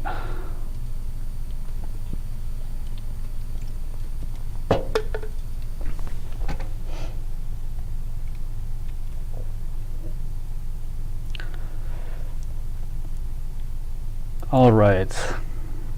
I was going to do something, then I went off on a tangent and I forgot. Oh man, cooked again. That'd be a pretty cool feature for YouTube chat, is to be able to like scroll back in the transcript.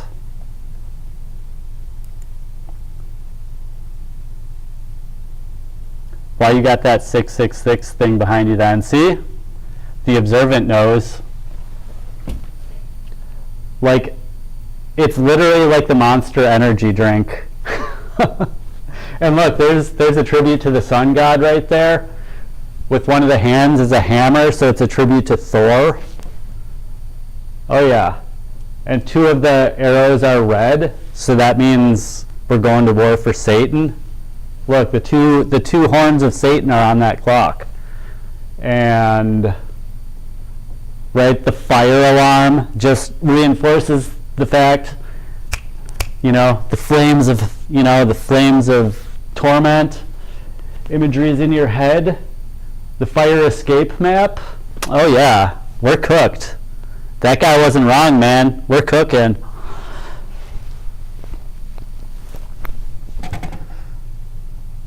I didn't hear everything you said earlier when you talked about the bike racks. Oh yeah, if it's exactly the same as the Monster Energy drink. So if you look up Monster Energy drink 666, it's like all the same stuff.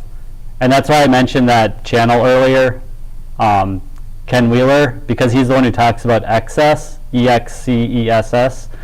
Like, tons of cultures have that same word. And even just excess, 666, right? It's kind of like similar. Like, if it's repeating on loop, it's sort of similar. So if you look up Monster Energy, it's like pretty much that's what I'm saying about the bike rack. Because it's the Hebrew 666.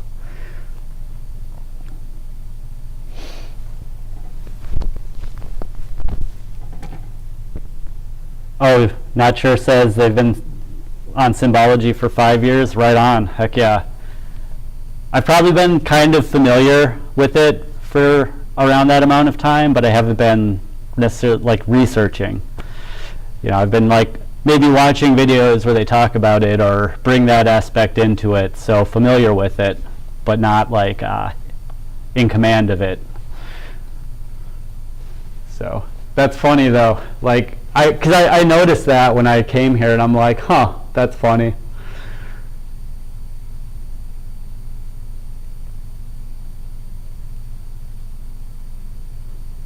And that's from a company called Saurus, those bike racks. So Saurus also, this is my own connection that I made, is I've got a Saurus bike rack. It's called the Saurus Bones. So those, that company makes another model called the Bones. And it's up here in the 666 position. Send an email with some links. Yup.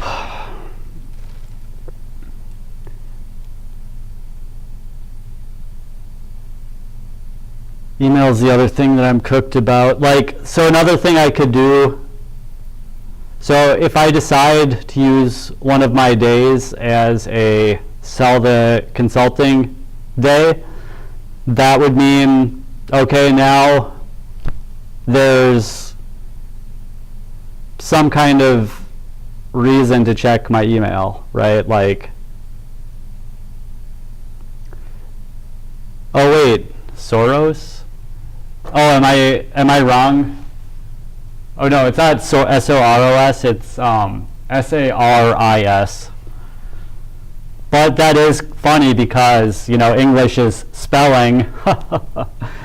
Soros, like what's, you know, pronounce the vowels a little different. And in fact, Hebrew collapses the vowel, so S-R-S. S-R-S, it's the same word, exactly. S-O-R-O-S and S-A-R-I-S. Soros bones, Soros bones. Genuine laughter. That feels good.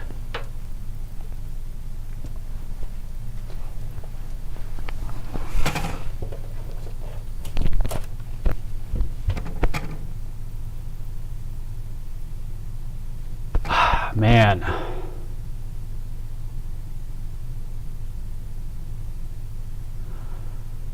Is it so bad to cook myself if I was frozen solid?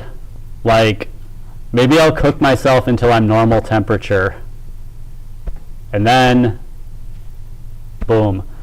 Well, Mr. Burp, it would be case to case. They ask what kind of consulting.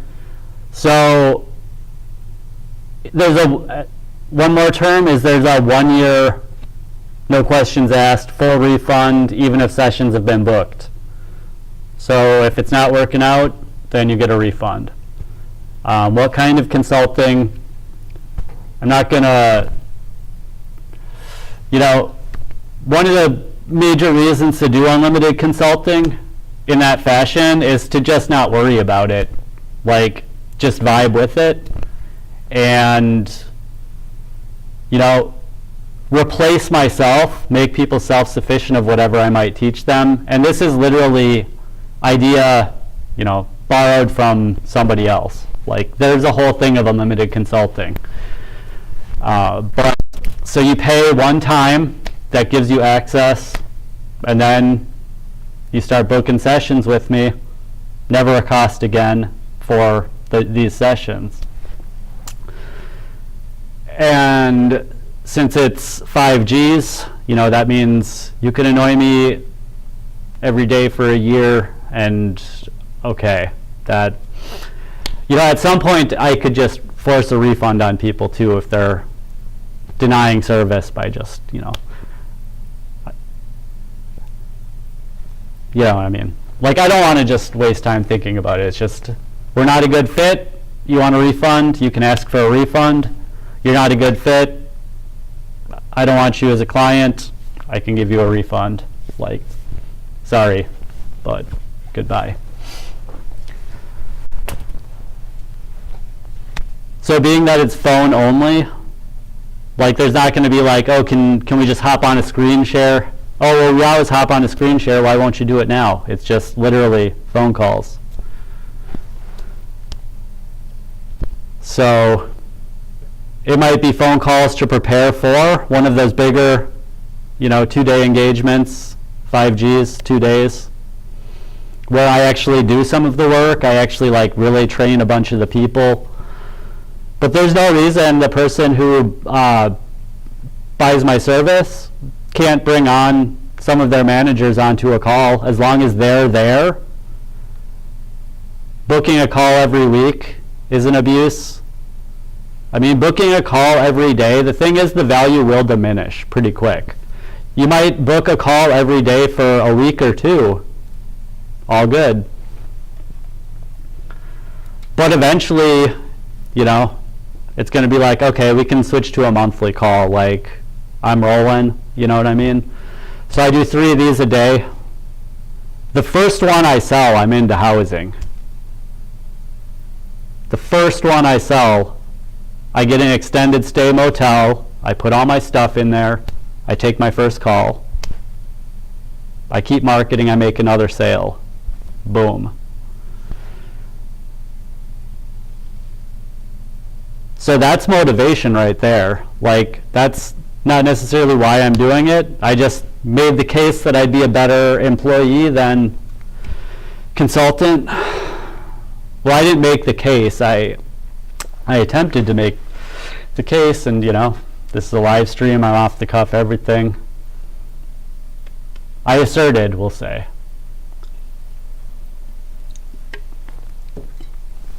Maybe I'm wrong. If I'm wrong about so much stuff, maybe I'm a great consultant.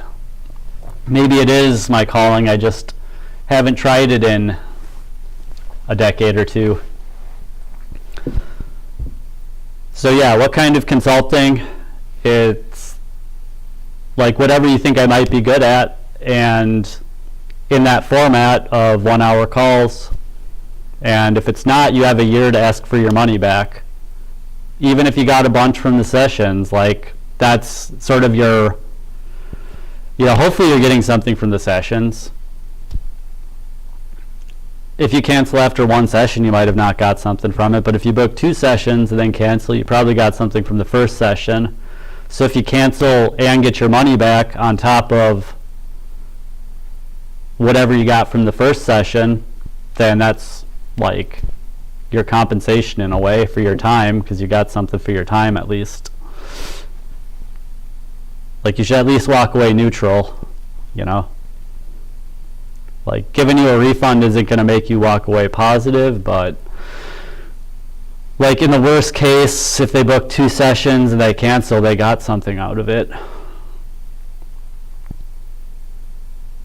Or, obviously thinking through the OPSEC use case, a bunch of people got 5Gs together, paid for it, booked a bunch of sessions, and then canceled, and then they get to laugh about how I had to give them money back after spending it. But like that's the incentive to make that second sale, right?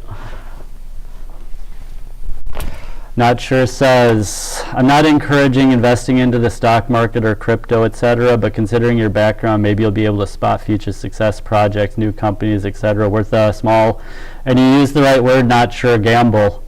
Yeah, I could have called Bitcoin in 2010. Like, I wasn't confident about it, but it was on my radar and I understood it. But it is just that. And so, prioritizing like where does money go. Until I have 18 G's in the bank, I don't have $1 for gambling, I might have $1 for some kind of investments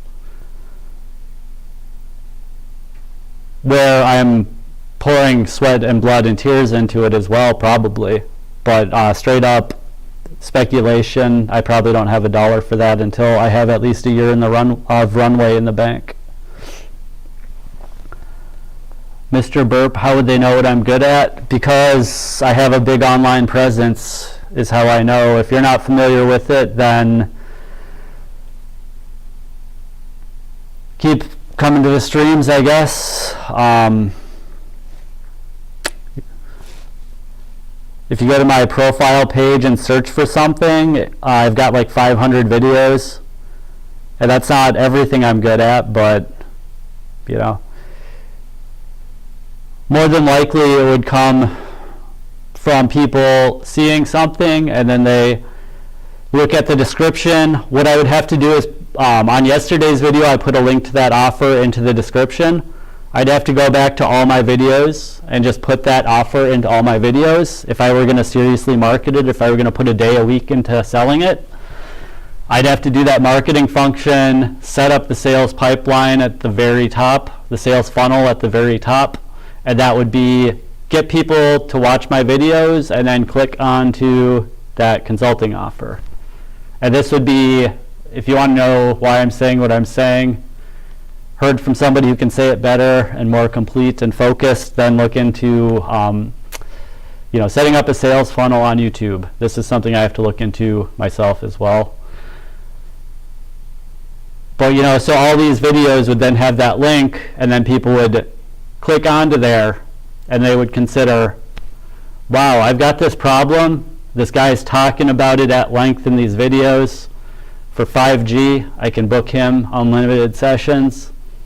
Right, so I might not be able to sell you, Mr. Burp, because you might not be, within my market segments. That's totally fine. Not everyone is a customer for this offer today. You might be a, customer of something else in the future where I like, you come back, I directly pitch. Maybe you're not interested in the Notes app, maybe I launch some other app, I pitch it, and you're like, bro, I was just talking about that for my business. And this guy's got a $50 lifetime, doesn't switch out from under me kind of license. Cool. Or maybe you'll be like, I've got this app idea, and the way you describe that app is really good. So, maybe I want you to tell me how I can build an app like you're saying to do what I want to do. And so the consulting won't be me building it, but it'll be me like telling you how to get a development team together, Have I ever looked at my videos and imagined that I was a random person? I've looked at my videos and I think I see what you're saying, and imagined, like, what is someone else seeing when they watch this? And kind of, because I watch my own videos a few times usually, right? Like, I post it and I watch it locally on my VLC recording and think about different things as I watch it, I guess, including, ooh, that sounded bad, or ooh, I didn't think about that while I was saying it, but that's interesting. But I guess I don't really think I'm a random person watching this. What am I thinking?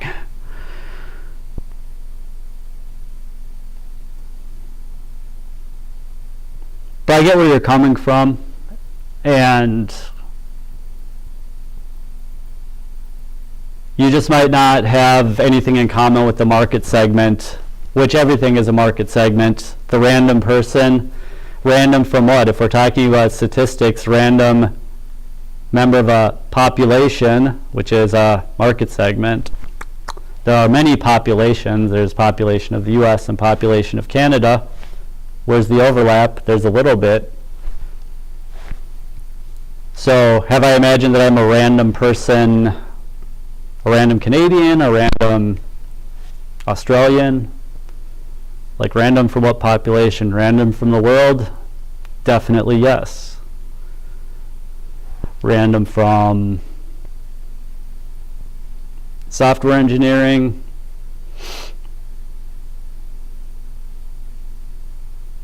That's almost the harsh inner critic, is the random.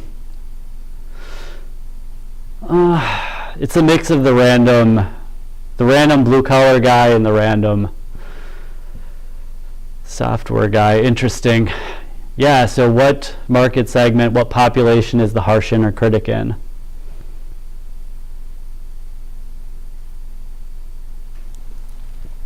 Not sure. Australian, I think that's what that flag is.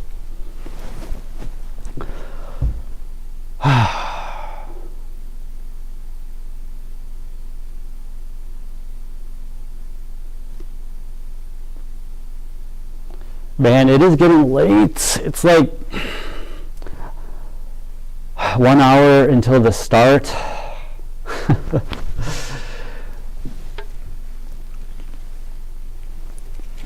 I don't know, man. Like planning a vacation, the anticipation is most of the joy you get out of vacation is planning it. Like, that I've even planned to go to a music event is more than I've done in years. So, all right, kids, time for bed. Even though I'm amped up on coffee and Red Bull, time for bed, kids.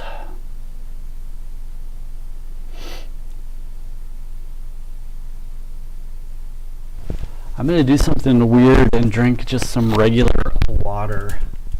BRB.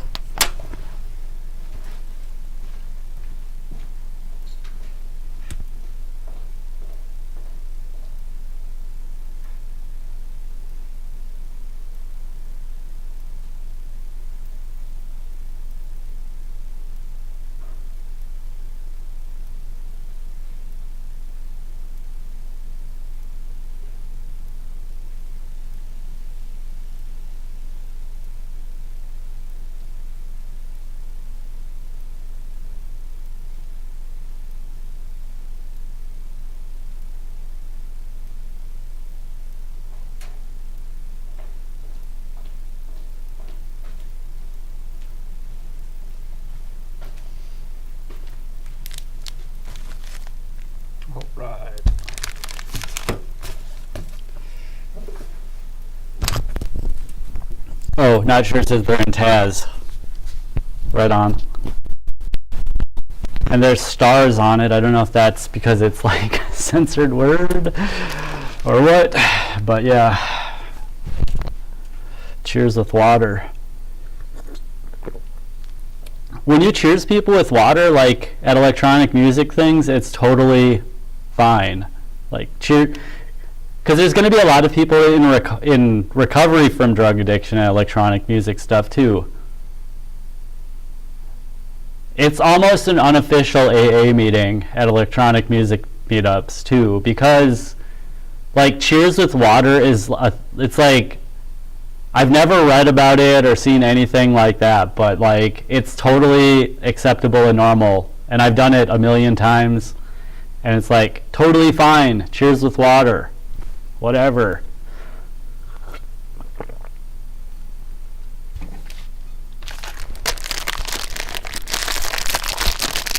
Because yeah, there's people who like do all those drugs and then it messes up their life, and then they go to drug recovery, and then they keep going to the environment where they did all the drugs, but it's full of, you know, a bunch of other stuff too.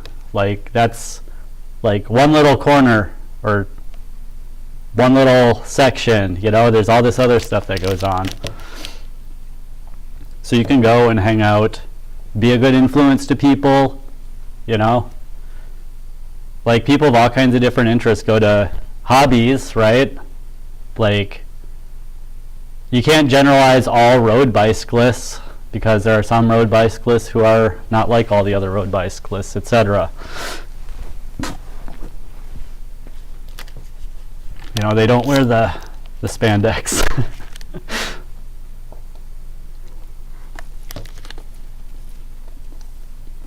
Also, I realized, like, all I've eaten today was a bagel in the morning and a piece of avocado toast after my shift. So I thought I'd get some food before I go to the music thing too. Just kind of like stretch out, play some tunes, get some fast food. I'm out of my homemade stuff. Man, the police check if your drugs are safe to use before you enter the music festival. That's funny.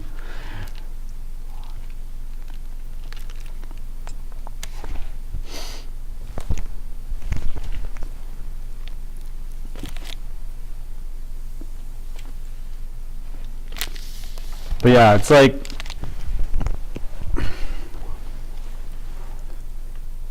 NWIC says, have a great night. Take care. Take care, you too, buddy. Thanks for triggering me and having the trolls think that I'm cooked. No, I get it. Definitely appreciate you and respect.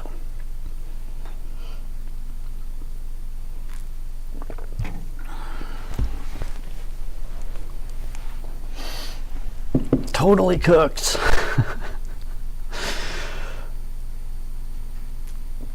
Bro, I'm frozen. Like, if I'm cooking, it's a good thing. I'm frozen solid.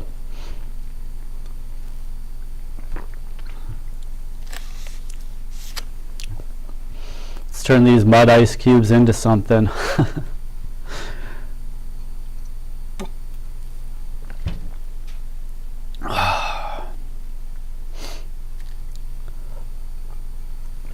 I'm so jittery from that coffee.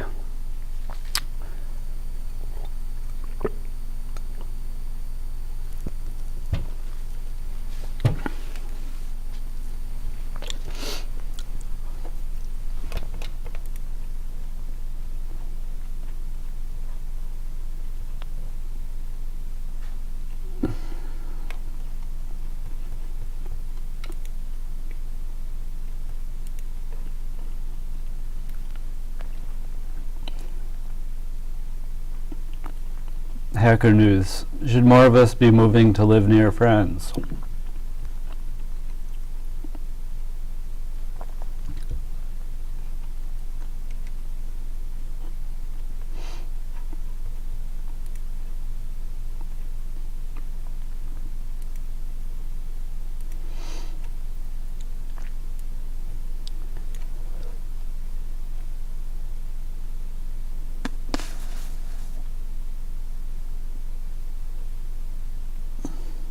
the Notes app. Get yours. Sorry, I don't. It's like comical to throw in a commercial, but also, you know, have you watched your channel and thought about what the random person thinks? Oh, dude's throwing up commercials all over his channel. So there's an instance of it, yeah.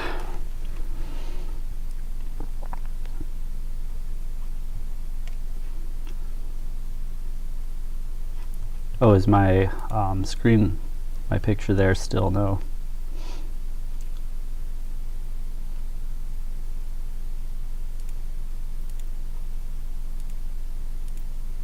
So that's Cam B. Cam B is there. There it is. There we go.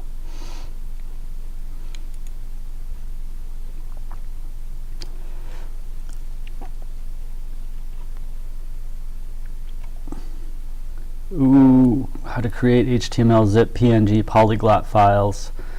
So yeah, like how will people know that know what I'm good at? More live streams. At the beginning of the channel, I did live streams every day. So that, but I had no reach. Like I was hella, I don't even know why I was, it took, so this is 7th birthday of the channel.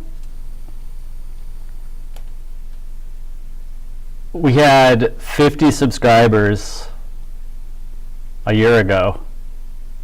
Like, maybe not a year to the day. Maybe it might have been a year and 3 months. But about a year ago, we had 50 subscribers. And, like, a year before that, we had, like, 25 subscribers. So, I don't know where the lack of growth came from, but man, there was lack of growth for a long time. And then what made it grow was the consistency. You know, consistent format, consistent topic, consistent time of day, pretty much every day.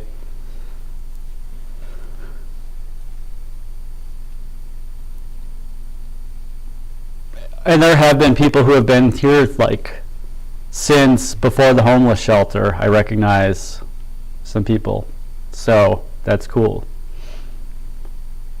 So I don't mean to focus on, like, I don't focus on the numbers at all, but they are facts worth looking at. Maybe, you know, why did the channel take 5 years to get 50 subscribers? It's not that those 50 are insignificant, it's that, you know, if a channel is around for 5 years, usually it'll have more than that. So, okay, most of that 5 years were idle, granted. Okay, for the first year, or the first 6 months, maybe 6 months wasn't enough time, daily live streams, hours and hours, maybe the topic was too niche, whatever. Why did it get under 25 subscribers?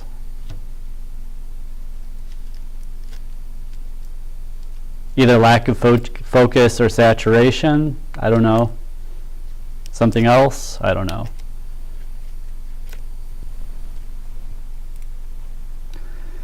Not sure says don't go back to San Francisco. Source, trust me bro, not a joke. Not sure says I found it Joey B versus the world 8 and 11 months ago. It's his other YouTube channel. Cool. I might not go back to San Francisco, but Mountain View is sort of my center of the universe, so I might go back to Mountain View. I've already, like, that, you know, the Hacker Dojo is where I go in Mountain View since like 2013, so no reason to stop. San Francisco proper, its climate is good for vehicle dwelling. It's the best climate for vehicle dwelling. So snowbirding for the hot summers in San Francisco would take some arguing against.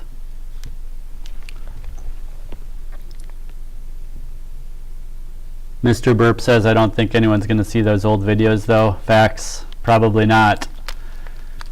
So that would suggest, you know, probably don't go update all the video descriptions at once. But exactly like I did with some announcement or other, I went to, you can go to your studio page and you can click on like which videos have the most views and pick the top ones. And I'm pretty sure you can say like in the last 28 days, in the last 3 months, whatever. So like pick the top performing videos across those. They'll probably be mostly the same. Well, they might be. Maybe. No hypothesis there. I retract that. But yeah, so, you know, look at the different, you know, most popular this week, this month, whatever, and update those ones. So then at least you're marketing yourself where people are actually looking. So, and then use the time we save by not doing the stuff with less views, less popular stuff. Maybe use that time to do a live stream or put together a video or something like that, where you then put a commercial for your own offer, which, you know, people will say, oh, you've lost your way, yada, yada, yada. You can probably expect that, but who are those people? Were they going to pay anything anyway? Probably not. Not sure says my real estate agent got banned from Idaho. Illegally hunting deer was reason. Look, from what I know, the outer area is nice. I mean the city suburbs.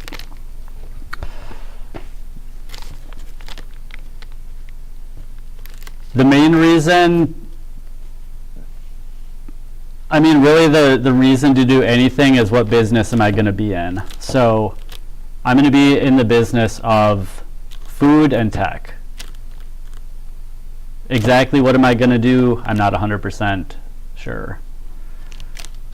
But I'm in California Central Valley, a few hours from Silicon Valley. Like, if most of my work is going to be tech, I'm going to be on the Mountain View side. If most of my work is going to be food, I'll probably be in the Sacramento Valley side. But I'll probably still be going back and forth because I'm going to be out here looking for investments. And I want property to grow my own food on, so I'll probably at least have a garden property here.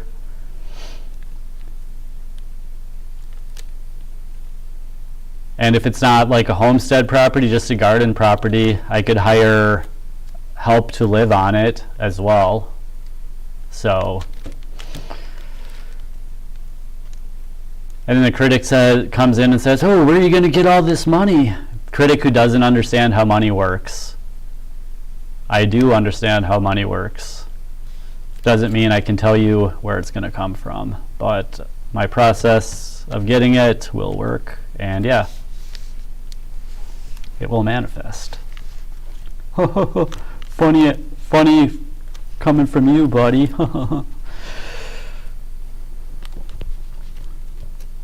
Not sure says, not my, but he helped me once. I'm a bum now. Not sure says, true, yes, definitely if you're able to obtain some land, for sure. Yeah, so the cool thing here is Minneapolis, cost of living 13% above national average. Here, cost of living, you guessed it. But in Minneapolis, you're not going to get an apartment for less than like $900. Here, easily an apartment can be had for $750. So, you know, I'm doing better than people who would put me into something like a conservatorship, they'd say, you're coming to Minneapolis. Already you're making my life worse. Okay, what next, good manager, right? Like, I didn't make this move by accident. Like, I do my homework. So, I'm here. It's a bit of a rough landing because, I mean, it was a smooth landing for most of it, but then, you know, old runway or something, bump in the asphalt, plane lost stability a little bit. But the landing's still going. By the grace of God, you know. I was getting like hella intuition to just not go back to Minneapolis straight up. But I used my mental body to convince myself going back to Minneapolis is the thing, you know, it's a good path, it's get your second job. Okay, logic. Not sure says previous owner of 50 acres, now grateful to be allowed a room in someone's home. Yeah.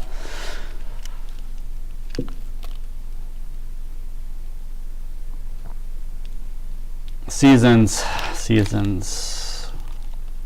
Mr. Burp, would I be open to any criticism? I might trigger me, but my emotional body will come back, yeah. Just like anybody else. I probably take it better than most.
Minimal self-hosted exercise tracker. Heck yeah.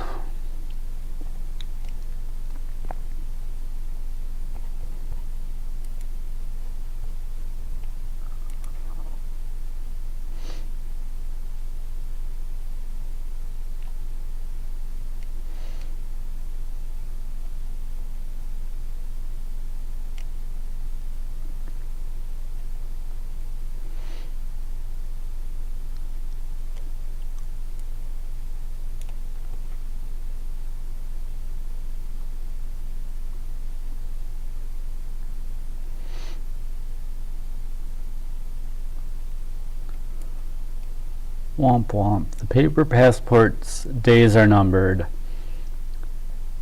See, I don't know if that's a clickbait, but I feel like the point in time where you can't operate without a cell phone, while it's like hella salivated over and there's tons of money behind realizing it, I just struggle to see a realistic day when the passport and everything are 100% only digital.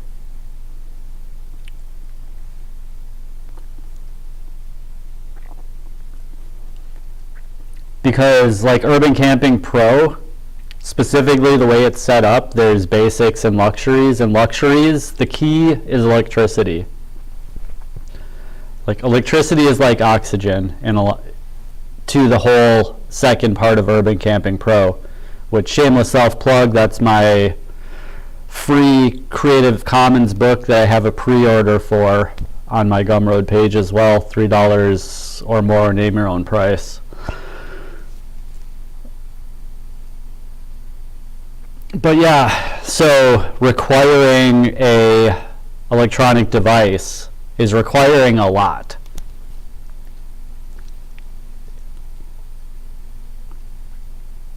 It's requiring access to electricity. First, the key is it's requiring access to electricity. That's why I broke that guide into without electricity and with electricity, because during pandemic I learned this. I could no longer charge my laptop at the library every day. Now, okay, I only have a phone. Dang. And now I'm like burning out my car battery with the phone. So my brain reorganized everything to be like, I don't have power. I mean, it's in the name, power, electricity. I'm not the first to make that connection either. But you should actually, Matt from Quantum of Conscience. I know a lot of you guys know Matt, Quantum of Conscience. Whatever you think about. He said he's using words like electricity instead of power. Same idea. But it's literally in that word, and that is the technocracy. So yeah, this title's always going to be there. Paper passports days are numbered, but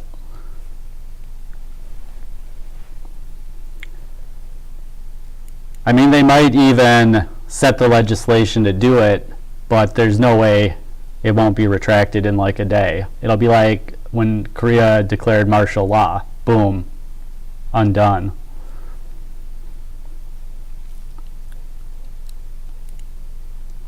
And I can't speak on that more than just it happened.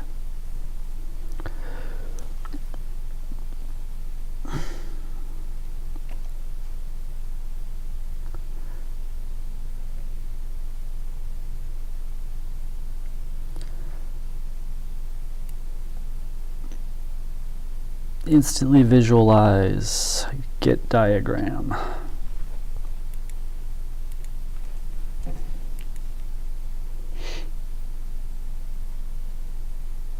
It looks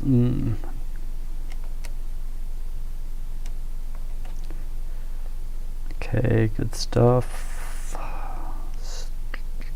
Dino flask.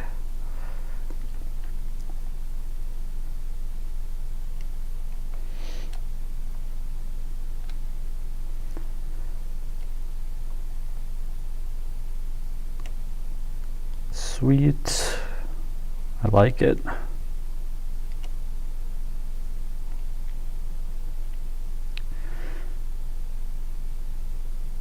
Hella cool. See, in Java land, we've been having this kind of stuff. Like, this is like, oh cool, rational rows.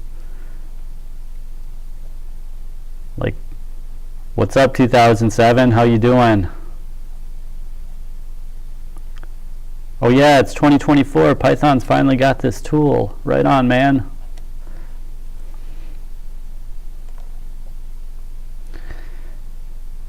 And I know that sounds like hella disparaging to the people who made it, or it could, but it's not. It's more just like everyone's sleeping on Java. Oh, but we don't like garbage collection. That's a hella good reason. But if you know how to use Flight Recorder and tune your runtime properly, you can do a lot of stuff a lot better. Oh, but we shouldn't need to do that. Well, you don't have to write malloc and free all over the place, so you can use the tool that they provided you to watch how it's running, see what's hot, and fix it. Own it, bro. Java can start up with 9 megs of RAM, bro. Own it. That was 2014, 2014, 15 current, man. That was before Java 9 modularization or whatever Java that got pushed to, man.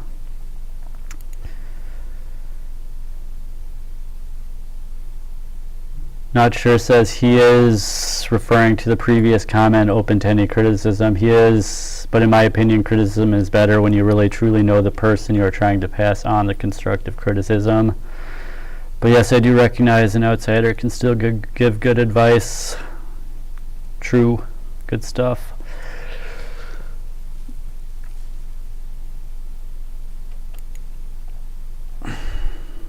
If it's a face I know behind the would you be open to any criticism, then it would be real fun to collect a bunch of stuff as an anon person and then like throw it all in my face to face, and like fantasize that I never knew or that I can't respond to it or that I'm being triggered, and you got the cameras running and oh man, look how stressed out he is.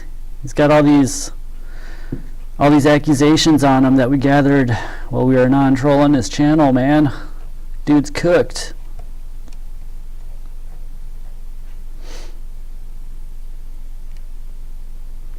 It might even look like I'm cooked for that clip. Like you can clip earlier in the stream and be like, yo, this dude's cooked. It's believable.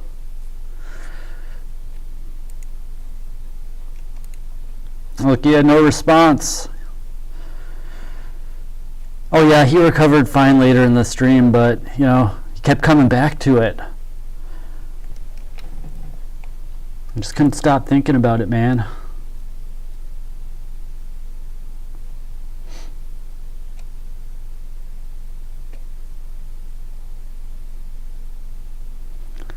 I guess that'd be another instance of thinking about how other people think about watching my video, eh? I'm not even going to entertain that link. The passport's days are numbered. Let's go back to, should more of us be moving to live near friends on Hacker News. And it links into architecturaldigest.com. Not a fart, but it's something.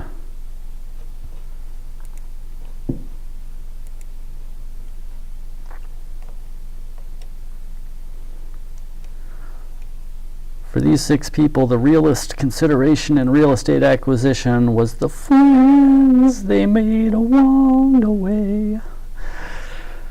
25 years ago, this guy and his friend group at KSU received some valuable advice from elder mentors that would shape their entire adult lives. They gave us this thought that resonated so profoundly. Go ask any 80-year-old who's lived a good life to reflect on what really mattered. Da da da da da. Oh, you know what? I thought about something why I was able to quickly prioritize Michael O. Church, but not Ribbon Farm. And that's because Michael O. Church essay is archived, so it's removed from his own website. It's only available through archive. And to me, that felt like, okay, I can do something to amplify this thing that is, yeah, it might be disrespectful to the author being that they took it down, but it could be that their market segment has simply changed and they're not ashamed of it. It just simply doesn't fit. Like you have a one-page resume, not everything fits. It's a marketing document. A web page is a marketing property. So, well, whatever, you know what I mean, a marketing property, whatever that means. So he took it down, and to me it's like preserving it. So Ribbon Farm isn't exactly in a state where I need to preserve it, where it feels urgent. In terms of Eisenhower matrix, important, urgent. To me it's important, but it's not urgent. Whereas Michael O. Church essay, yeah, it's in archive, it's probably fine, but there's still that little sense of urgency. And I think a lot fewer people are familiar with it as well. Whereas Ribbon Farm is pretty Has good distribution.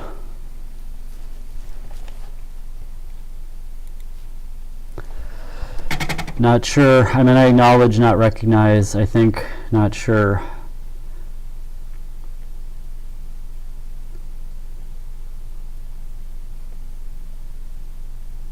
I acknowledge that an outsider can still give good advice. Yeah. It can be, it's exactly like the get a second job thing. It can still be good advice, but it might be coming from, I mean, even coming from a good, positive, constructive place, it can still be not good advice for the person that it's going to. Picturing like this Venn diagram or these Venn diagrams. Like an outsider can give good advice even if it was, you know, throwing mud to the wall and it sticks. Like, it could be obvious advice, it could be common sense. That's why it works and sticks. Get a second paying job. It's obvious, it sticks with almost everybody. But, you know, promote your consulting offer, which to me this unlimited consulting, it might sound like a gimmick coming from somebody who's in a pinch, which that's another case of, do I stop and think about what the world thinks when they watch my videos? Like, yes, in a pinch, like it could look like this guy is just throwing this consulting offer for this price point because, you know, this or that reason. The other guy who did it for like $54.99. Gumroad will only support up to 5,000. So that's my 2-day consulting fee, which, you know, that's fair. But that's why it's only 1 or 2 day. It's like if you want a week, you gotta book 2 days or something like that. And I might have a booking limit like 2 per week sort of thing. So they can't like hack around it and get me 7 days a week, you know. But so $49.99, I was inclined to put it $59.99, but the platform doesn't take $59.99. It only takes 5,000, so $49.99. It's got the $9.99 in there, and yeah.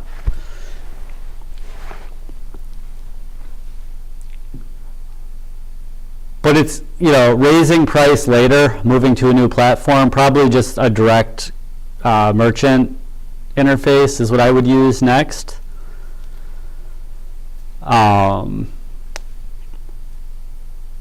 like just to get the first sale or 2 in through Gumroad, which also has a pretty high fee, I think it's like 10%. I mean, that's $500 for that transaction, but it makes that transaction possible. Through, I mean, I think Gumroad's increasingly trustworthy. I mean, they got distribution. I should know this for definite, Fiverr versus Gumroad perception. But it's less obvious to people, oh, you know, put on your sales hat and sell this offer you just put out, versus the obvious answer is get a second job. Because what you've been doing hasn't been working. Okay, so selling a consulting offer isn't what I've been doing either. So, okay. Well, getting a second job works for most people. True, true. Hold on a second. You ain't like most people. Is you?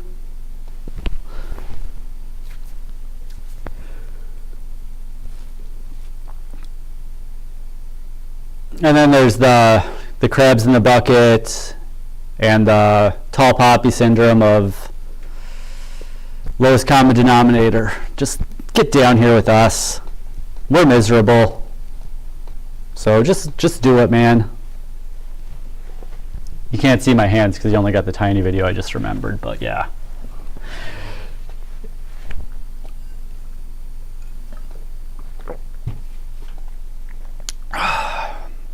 All right, I'm finally getting to break the seal zone.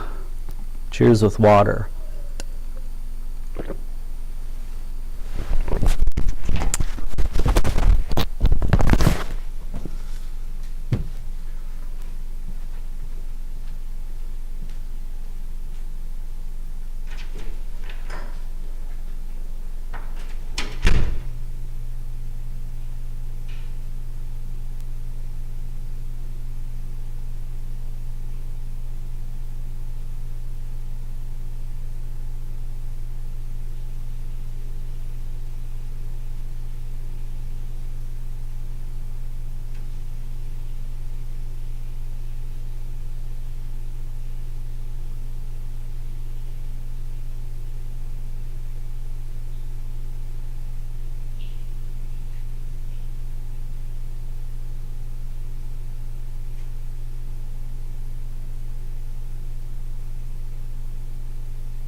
You know what else? There's a whole word for there's a whole word for, do you think about what the random person would think or whatever? It's called self-monitoring. That's a word an old buddy from like 2007 or something introduced me to self-monitoring at that time. And I'm high self-monitoring, which means I think about not just what one person thinks about this or that, but like what tons of people think about this or that, to the point where I actively suppress that kind of thinking. So yeah. So OJM. Oh yeah, so I say that because what made me think about that was the person earlier talking about who said, get a second job. It's what they had to do, buckle down. I haven't done it before.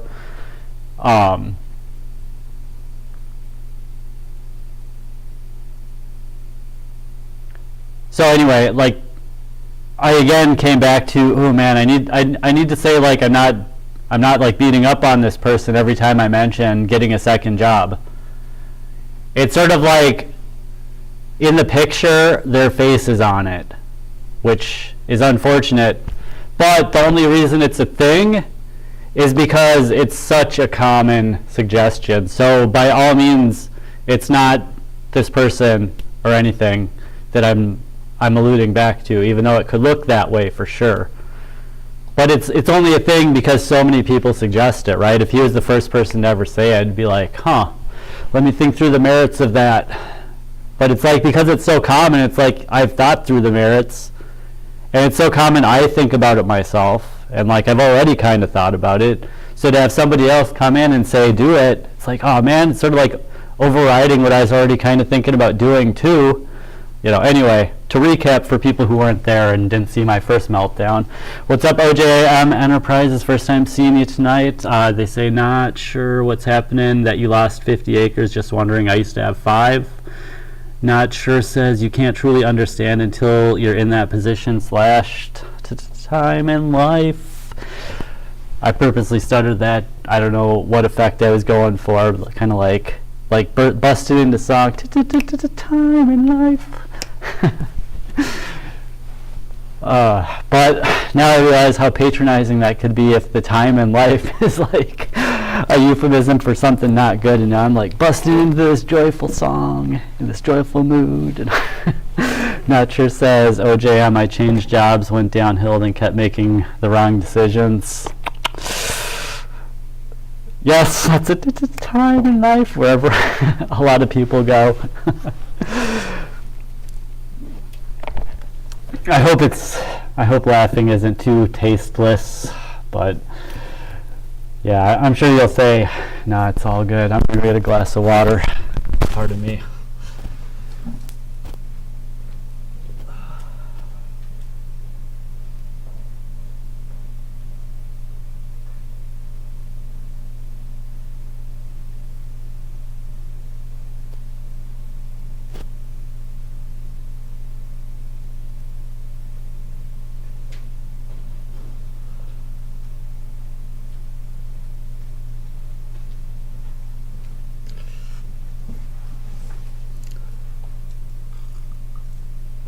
So how about you, OJM Enterprise? Why did you used to have 5 acres? Not sure says, in hindsight, I became an ignorant POS. Faux show. I've probably been an ignorant POS for a while in ways that I didn't realize, etc., that have yet to be repeated back to me by somebody. Because I'm in the ice box. I'm freaking frozen. Nobody would tell me if I was being an ignorant POS if I asked. So, but yeah, I wish I kept grounded. And that's basically what I mean by POS for myself, is I got hella not grounded. Like the same way that pro athletes go from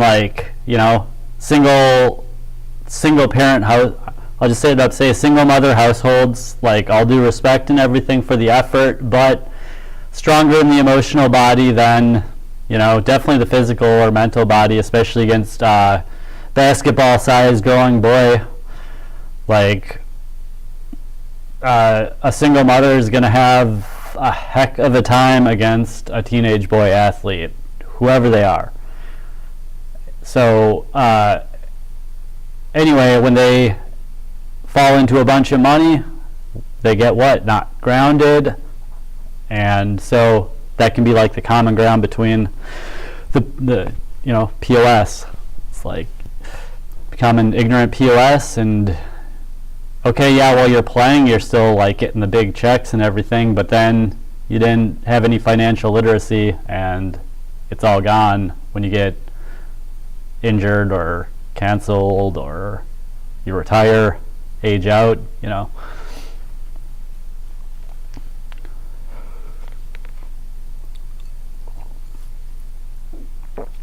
So in a way, that's what happened, just because I kept using labor money management, which is like,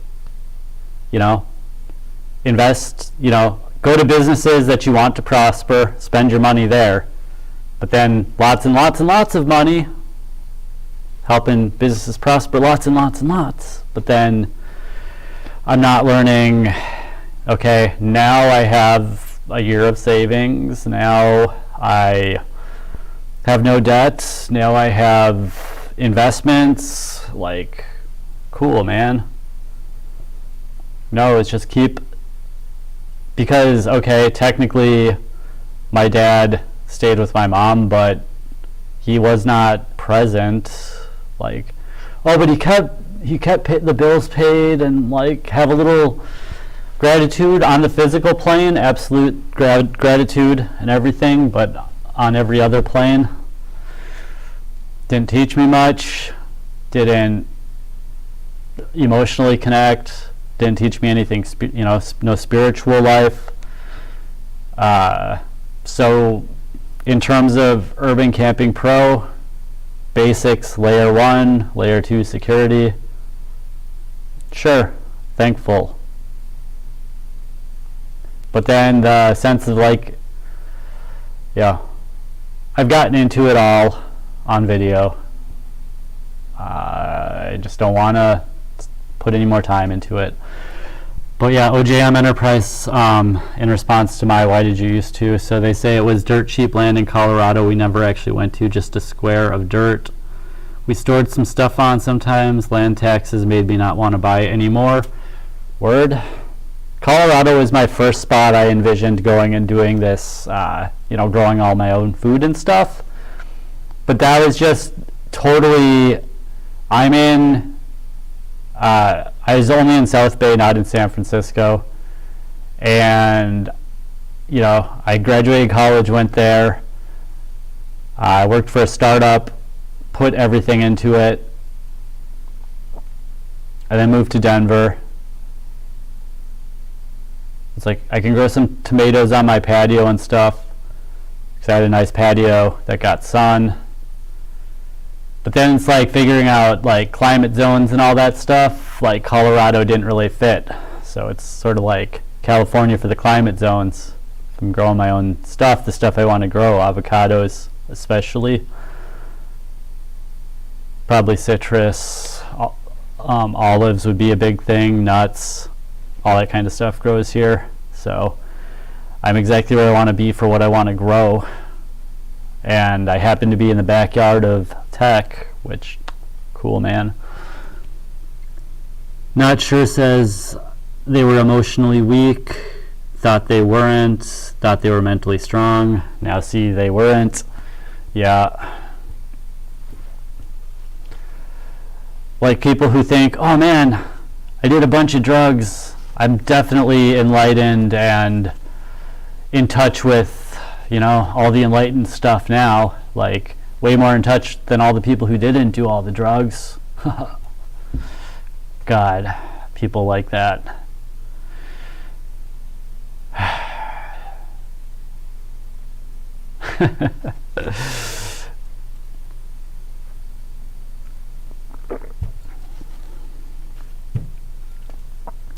You might be connected to some demonic influences that make you feel strong. You might have some stolen strength, but that ain't you, bro.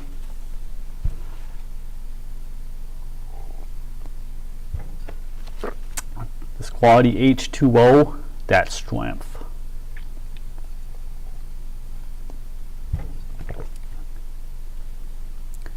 Denver seemed so sketchy, I stuck to the mountains a bit more.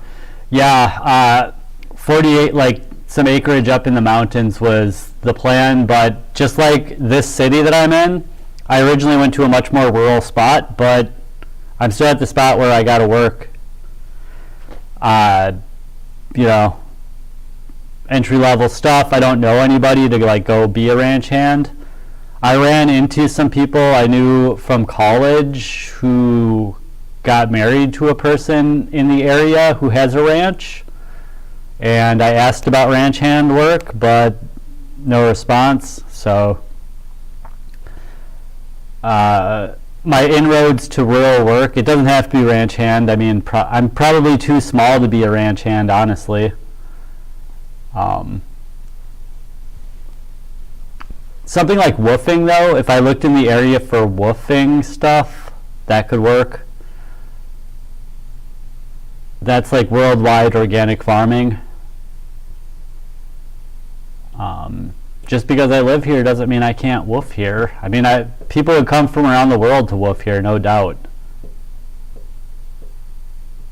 So that's something I used to aspire to do it like a decade ago, but now I could do it and I haven't really thought about it.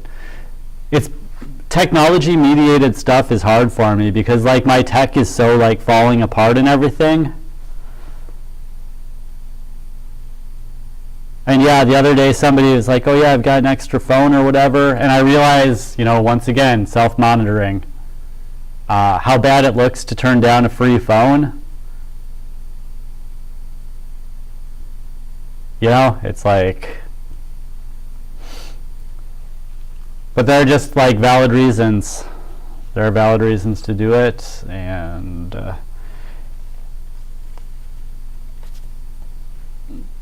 probably what I said in that video will apply. It's just like, I could try to, you know, recreate that. I don't want to put the time into it right now. OJM Enterprise says there's a guy 123 home free. If you're familiar with him, I guess he meant to say with him that just reminded me of. If you're familiar with him, that just reminded me of, comma, you guys have a slightly similar vibe. He woofing thing you said. I guess he means the woofing thing. Haha, yeah. So 123 home free has a similar vibe related to woofing. OJM Enterprise saying word. And they say Denver seemed sketchy, so it stuck around the mountains. Yeah. Oh yeah, so I didn't complete that thought. But yeah, so I went from like a more rural spot to this town, and that rural spot I started out, it was actually like not even as rural as I really want to go. But people there, it was such like a country, like nice, friendly, innocent vibe. And a big thing I notice here is there's tons of Christians too. Like, I would not imagine that for California, but I'm sitting here talking about this is sort of like the state of Jefferson territory. Like, I mean, that rural spot, it was, I mean, yeah, there was still some, you know, roughness too out there. But I worked in a grocery store, you know, pretty much every combination of day of the week and whatnot. And it was never bad. The cops were respected, and it was a very small town. Like, I saw the cops all over the place. They probably, like, I don't know if they knew I was homeless, but it would be hard to come to any other conclusion the way they saw me. But I stayed clean and everything. You know, I worked checkout at a grocery store. I was clean. They bought their lunch from me sometimes, the cops. So, like, I wasn't below the radar there. But that was 30 miles outside of here, and here it's like, here I feel like people are unnecessarily rough here. I'm like, what are you guys doing? This is such like a peaceful, like this town I'm in is just so nice. And then like the element that I work with are just so like ex-felon, like I'm just like, you guys are just, you look so silly. Do you guys watch yourself on video? Because like y'all don't need to be this hard. We're in this like Christian town, like, you know, like it's not a Christian town, but like this is not LA. Not sure says the mountains are safer bet if you're lucky to be in such location. My land was about 350-meter elevation and had year-round creek running through it from the lakes above. Yeah, like that's a huge thing is the water source. I want to get spring water for sure. Streams coming through, I consider like a secondary source. I want to get a primary water source, which is a well. And you can even look into primary and secondary water cycles to find some basis of what I'm talking about here. And this is funny because I just recalled the last closure meetup that I went to, I was talking about this to somebody. You know, a lady, and, you know, totally, you know, senior engineer to senior engineer like that. She's a lady, didn't matter to me. But it mattered, I think, to the guy who got me kicked out of that group. You see what I'm saying? Because she was like hella intrigued by the primary and secondary water stuff that I was talking about. So yeah, look up primary and secondary water because it impresses interesting women. Haha.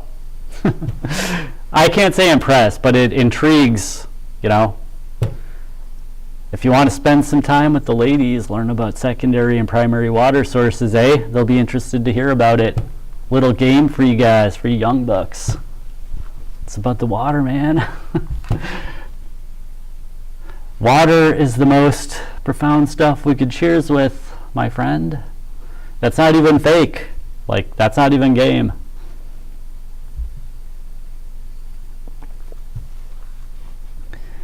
OJM Enterprises says, I can't type tonight, but the 123 Home Free guy is a YouTuber who tried to copy all the listings off Woof and post them on his website or app and got a cease and desist, and now here I am promoting this person to get the homeless free access. I'll stop autisting now on that, huh? Says OJM. No, it sounds like a good channel.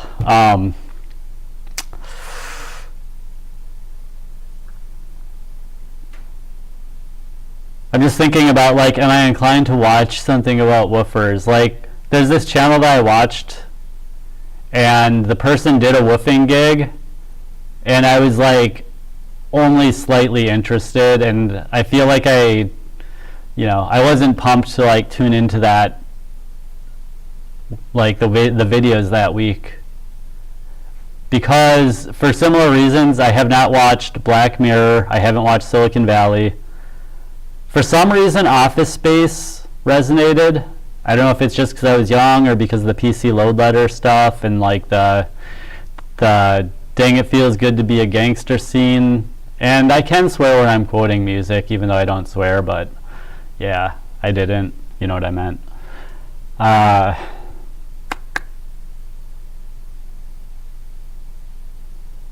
it's because it's just like too similar to my daily reality. For some reason, Office Space resonated. The Office, I watched through, like, I watched it through once.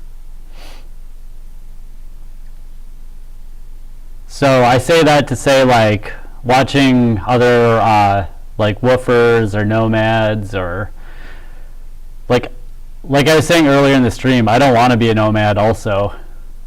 So I might like woofing, but, like, tons of nomads woof. And so, like, even though I'm a woofer, it might be like the kitchen where I'm not an ex-felon. You know what I mean? Like, once again, another place where I'm outcast, I'm othered because I'm not a nomad, like, I want to live in a box. maybe I don't want to live in a box forever, but right now, darn it, like, when I think about what I want to put my money into, I just want to write my name on a lease, be like, this is my spot for a year. Because what it'll actually, actually visualizing signing a lease, if you are assuming the wish fulfilled, one concrete thing you can do to get in the feeling of the wish fulfilled is to picture not the balloons dropping. Well, the balloons dropping, yeah, picture the balloons dropping, sort of. Not necessarily putting the check in the bank. In Japanese culture, I think it's bad luck to wish for money also.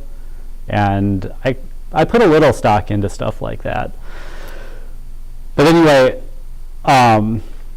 so picturing signing a lease would, even though living in a box might not be my, it's definitely not my long-term ideal. But what that implies is like all the hoops to get into a place have been jumped through, like something's happened to infuse me with about 5 Gs. Like, I guess we're still on screen share and not camera. One sec. Yay, it still works. So you sign the lease. To me, I picture my last landlord is paid up. I think I still owe him my rent was $18.50. I don't know if I feel like I owe him more than a month rent, but it might be less. Anyway, I feel like it's like $1,700 or something. So it means I've paid my last landlord. I've got other debts I would like to pay. But I think people have mixed opinions on, should you pay your debts back first or should you get into housing first? It's hard for one of those, I'd actually like some scripture to say objectively which one of those is the right path. Because I feel like the conclusion should be God will provide you with what you need all the time. And technically He is, right? I mean, from a money perspective, just barely, but it's there.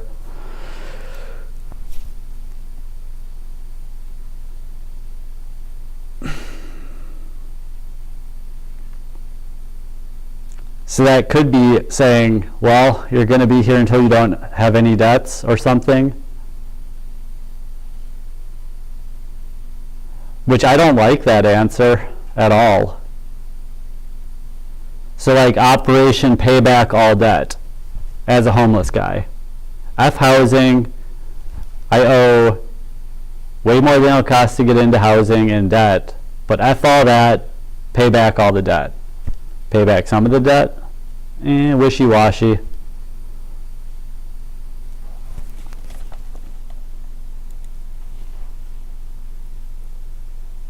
OJM says saving money using the box can get you a sweet lease for sure.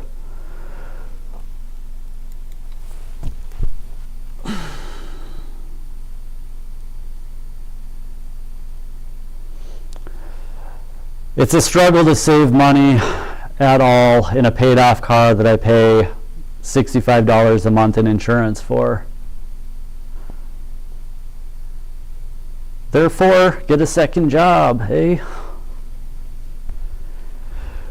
Or learn how to sell and sell that consulting offer you just set up, eh?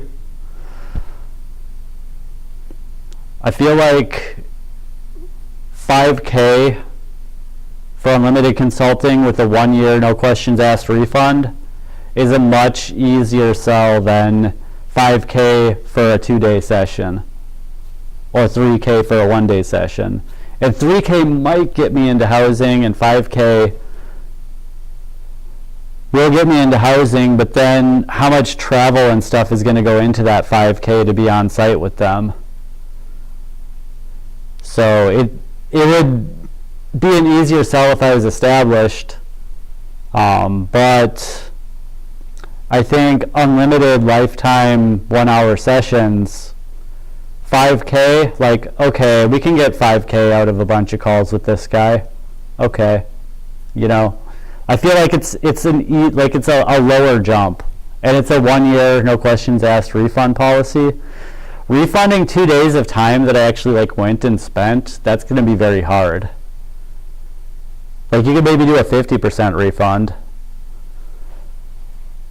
which would kind of be like assuming, you know, like no fault, sort of like I'll pay half, you'll pay half. It didn't work out.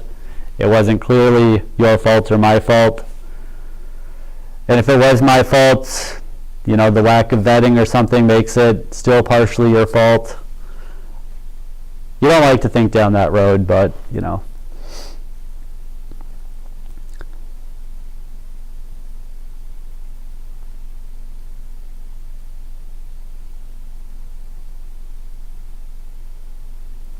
And something I found to help me do this too, with this like 1 day a week or whatever that I put into it, since they're cutting back hours at the restaurant again, would be, so I deleted my LinkedIn a few years ago, just cause as part of like the getting off grid, off social media, which I kind of aborted that mission.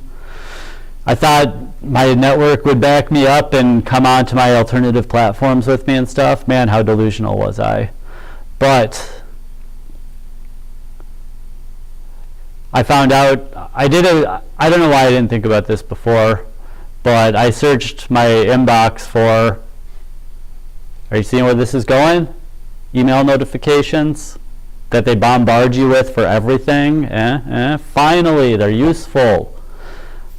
LinkedIn recommendation. It sent the copy and all the emails. So I deleted my LinkedIn, but I've got the copy. So I've got a bunch of real recommendations from before when I was canceled. Yeah, these people may want me to retract my recommendations because of not wanting to be associated positively with me. But they really said those things at that time that were good and supportive. So I do have some recommendations. Although maybe one could argue, oh, well, they're, you know, 10 years old, they're not valid anymore. Like, that could be valid. That could be a valid thing to say. Does LinkedIn.com still show 10-year-old recommendations? If yes, then if I still have LinkedIn, I would still have them. They might email me and tell me, hey man, take it down. And I'd say, that is too bad, but okay. I suppose I can do that.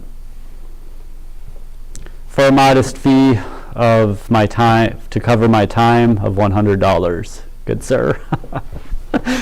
You'll have to pay for that change request if you want me to take it down.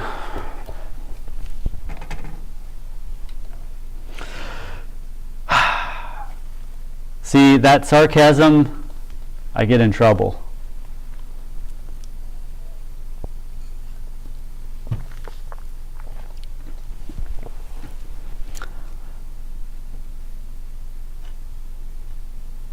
Going on 3 hours and the event has started. I probably won't be the first one there if I go. I am kind of crashing after the cup of coffee, but there is a second cup of coffee waiting for me. Oh yeah. And I do work at 8 o'clock in the morning. That's not a new fact that I just found out. That was built into my planning to go somewhere at 9 o'clock. Hoi.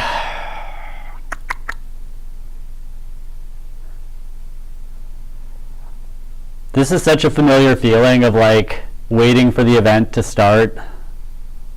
Like, I go home from work on a Friday night, I'd chill, listen to music, drink coffee, work on code, chat with friends. Finally, order an Uber. Uber will be here in 17 minutes because now everybody wants to go out at 10 o'clock.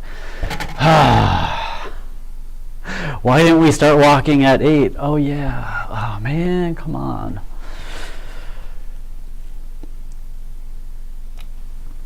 So adult version of EDM is planning to go to an event, doing all the pre-event stuff, and then going to bed instead of going to the event.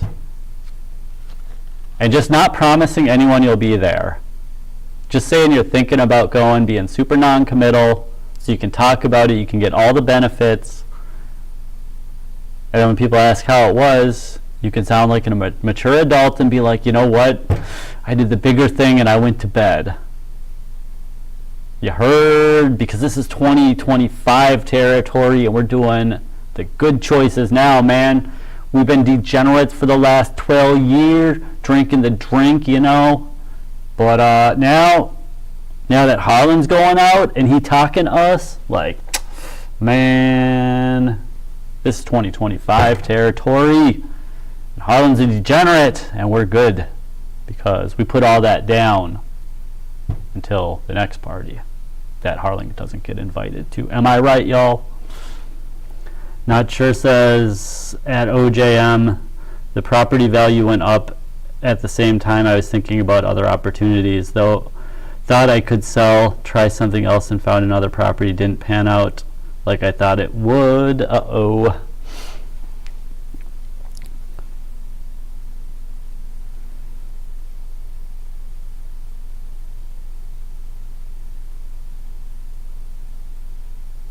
But everything goes right.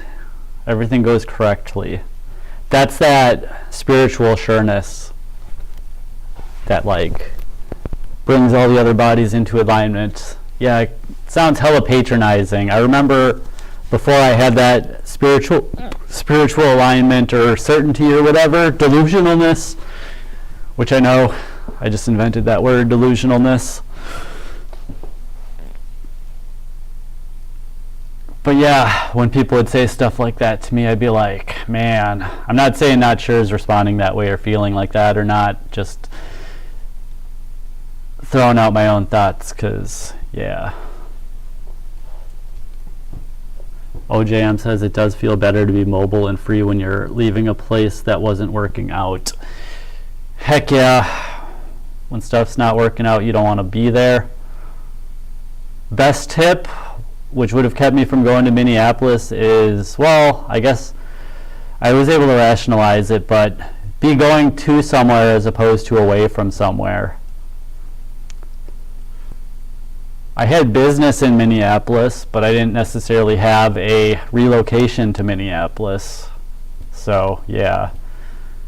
I did treat it that way because I left all my stuff in storage in the Bay Area. I did eventually run out of money, and you can guess what happened there.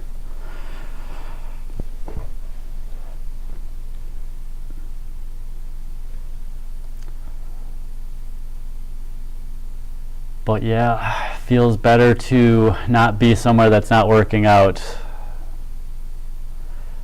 Feels best to be somewhere that is working out, because just because you leave somewhere that's not working out, it's still not working out until it works out. So you have to just say everything's working out for the best. Otherwise, I mean, just thinking about the words again, working out, like kneading some dough, you know, raking some leaves, it's working out, it's working out. What's working out? Out of where? What's, like, the money issues, the sense of autonomy, the family rearing. OJM says a van felt like a human turtle shell for a bit. Heck yeah. To me, my Civic still feels like a human turtle shell. Like, hamsters have a little pouch so they can put a bunch of food in there. Like, my Civic is like a turtle shell with a little hamster pouch where I can put like a week's worth of clothes, my gym stuff, cooking stuff, tech stuff to a very small degree.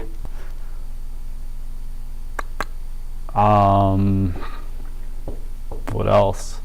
A couple jackets. Sometimes I keep my tent in there. Not usually. And then like window shades and a curtain for privacy when I sleep. Scott Haley, how you doing? Welcome back. Says, better human turtle shell than human centipede, for sure. Haven't watched, there's a movie called Human Centipede, if you don't know. I haven't watched it. And I probably won't. I used to really like horror movies, so if you bring up horror movies, I might recognize it, but I don't want to watch anymore or think about the ones that I watched anymore. So it's not that I'm squeamish or sensitive or anything. Sort of like I stopped swearing. I used to swear, like I'm comfortable and know how to do it and have been cool. No, not to mock. No judgment if people watch movies anyway, but yeah, I just don't want to do it. Scott says it's not worth it. Ha, yeah, and laughs. Not sure says horror. Yeah. I would do it if it was part of my job. Like Matt from Quantum of Conscious watches stuff and drinks a couple beers that night. I have that criticism. But you know, if doing stuff like watching horror movies was my job, to find like the 666 in the background or whatever, you know, I'd do it. But it would be like I'd have to frame myself as like being at work.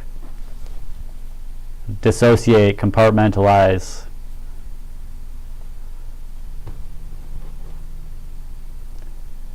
Scott says it's more disgusting than horror. OJM says horror movies are hilarious. Imagining with the laugh track. For sure, for sure. But everything's an investment of time. So like if I'm going to sit for an hour or 2 hours doing something, you know, watching a horror movie and putting a laugh track over it, I don't know. It might be funny, but is it what I want to do with 2 hours? Oh, well, you're sitting on this stream for 3 hours. How's it any worse than sitting on a stream for 3 hours? It's not a judgment or a comparison, I guess.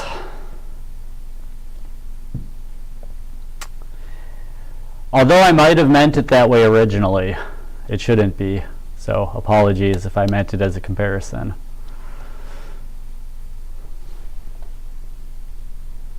Not sure says definitely disgusting. Imagine sitcoms without a laughing track. I think I've seen sitcoms without laughing tracks before, and they're like clips. Like that's a thing. Sitcoms without laugh tracks. No, there's even removing laugh tracks as a thing. Like you can find some shows with laugh tracks removed.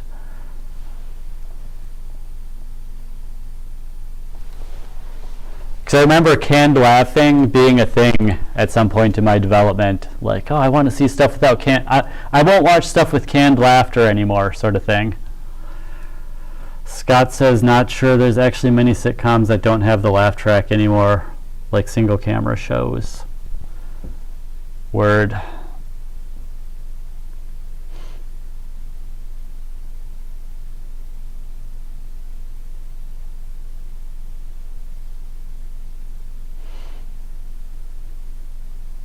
OJM says Quantum of Conscious is an amazing channel. Ahmed is one of the funniest guys on YouTube. For sure, for sure. I don't know why I'm not watching it too much lately, but I still have high regards and esteem and have enjoyed so much of it.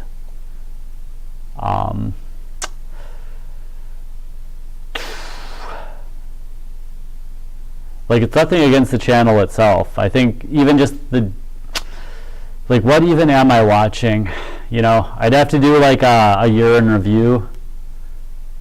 Because there was a period where I was just watching nothing. And now I'm watching like Like not homeless, not nomad.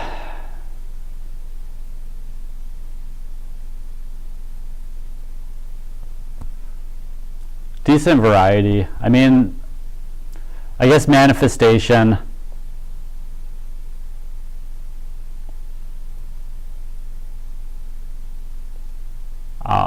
Mostly that, probably.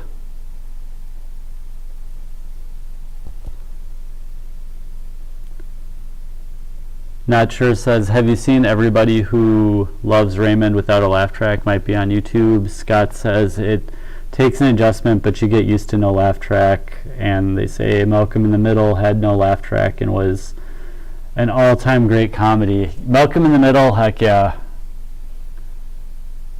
And I feel like Arrested Development might have been on that list too, but maybe it did. I don't know. Because I think that was in my like no laugh track era, where I was like aware of the laugh track and was like, I'm gonna not watch stuff with laugh tracks. And Arrested Development was a show that I watched through once and could watch again, but it's just like watching shows is. And maybe I just don't watch Quantum of Consciousness as much anymore because it's exactly as he says, like he's kind like we know, you know, those aren't his words maybe, but I think you know what I mean by like, you know, it's like I know, like I tune into Quantum of Conscious sometimes and it's like same stuff, but you know, like everything Matt teaches or says, it's like I sort of like it's understood or something. That might be arrogant to say, but it's like it's not urgent. Maybe it's like important stuff, but I don't feel like I'm gonna find like something that like is I'm in urgent search of.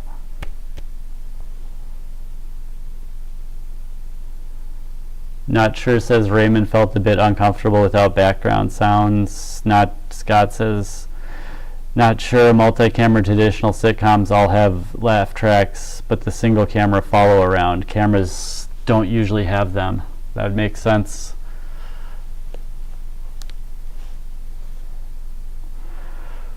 So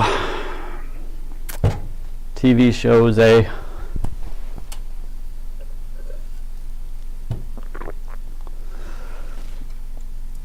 Red Bull's done, coffee and water, and it's Friday night. It's 9:30 on the West Coast. Do you know where your Riz is?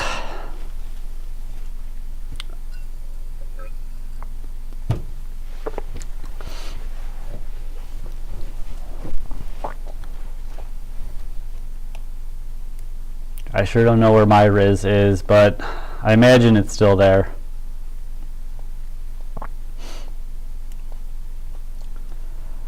And I'm gonna bounce, so good to see y'all. Good to get that ice cube cooking a little bit. OJN says, he basically says how people graduate from his channel all the time, so I see what you're saying. I would say I graduated, but just like to sit in on the Amish classroom. Yeah, I mean, there was never a graduation ceremony or anything like that, and like, but if he knows it's sort of baked in, like, that's cool.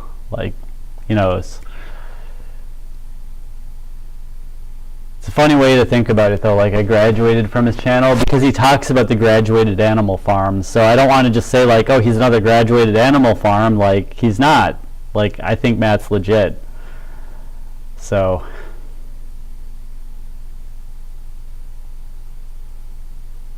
reading too much into it, but the connection between graduated is it's very strong.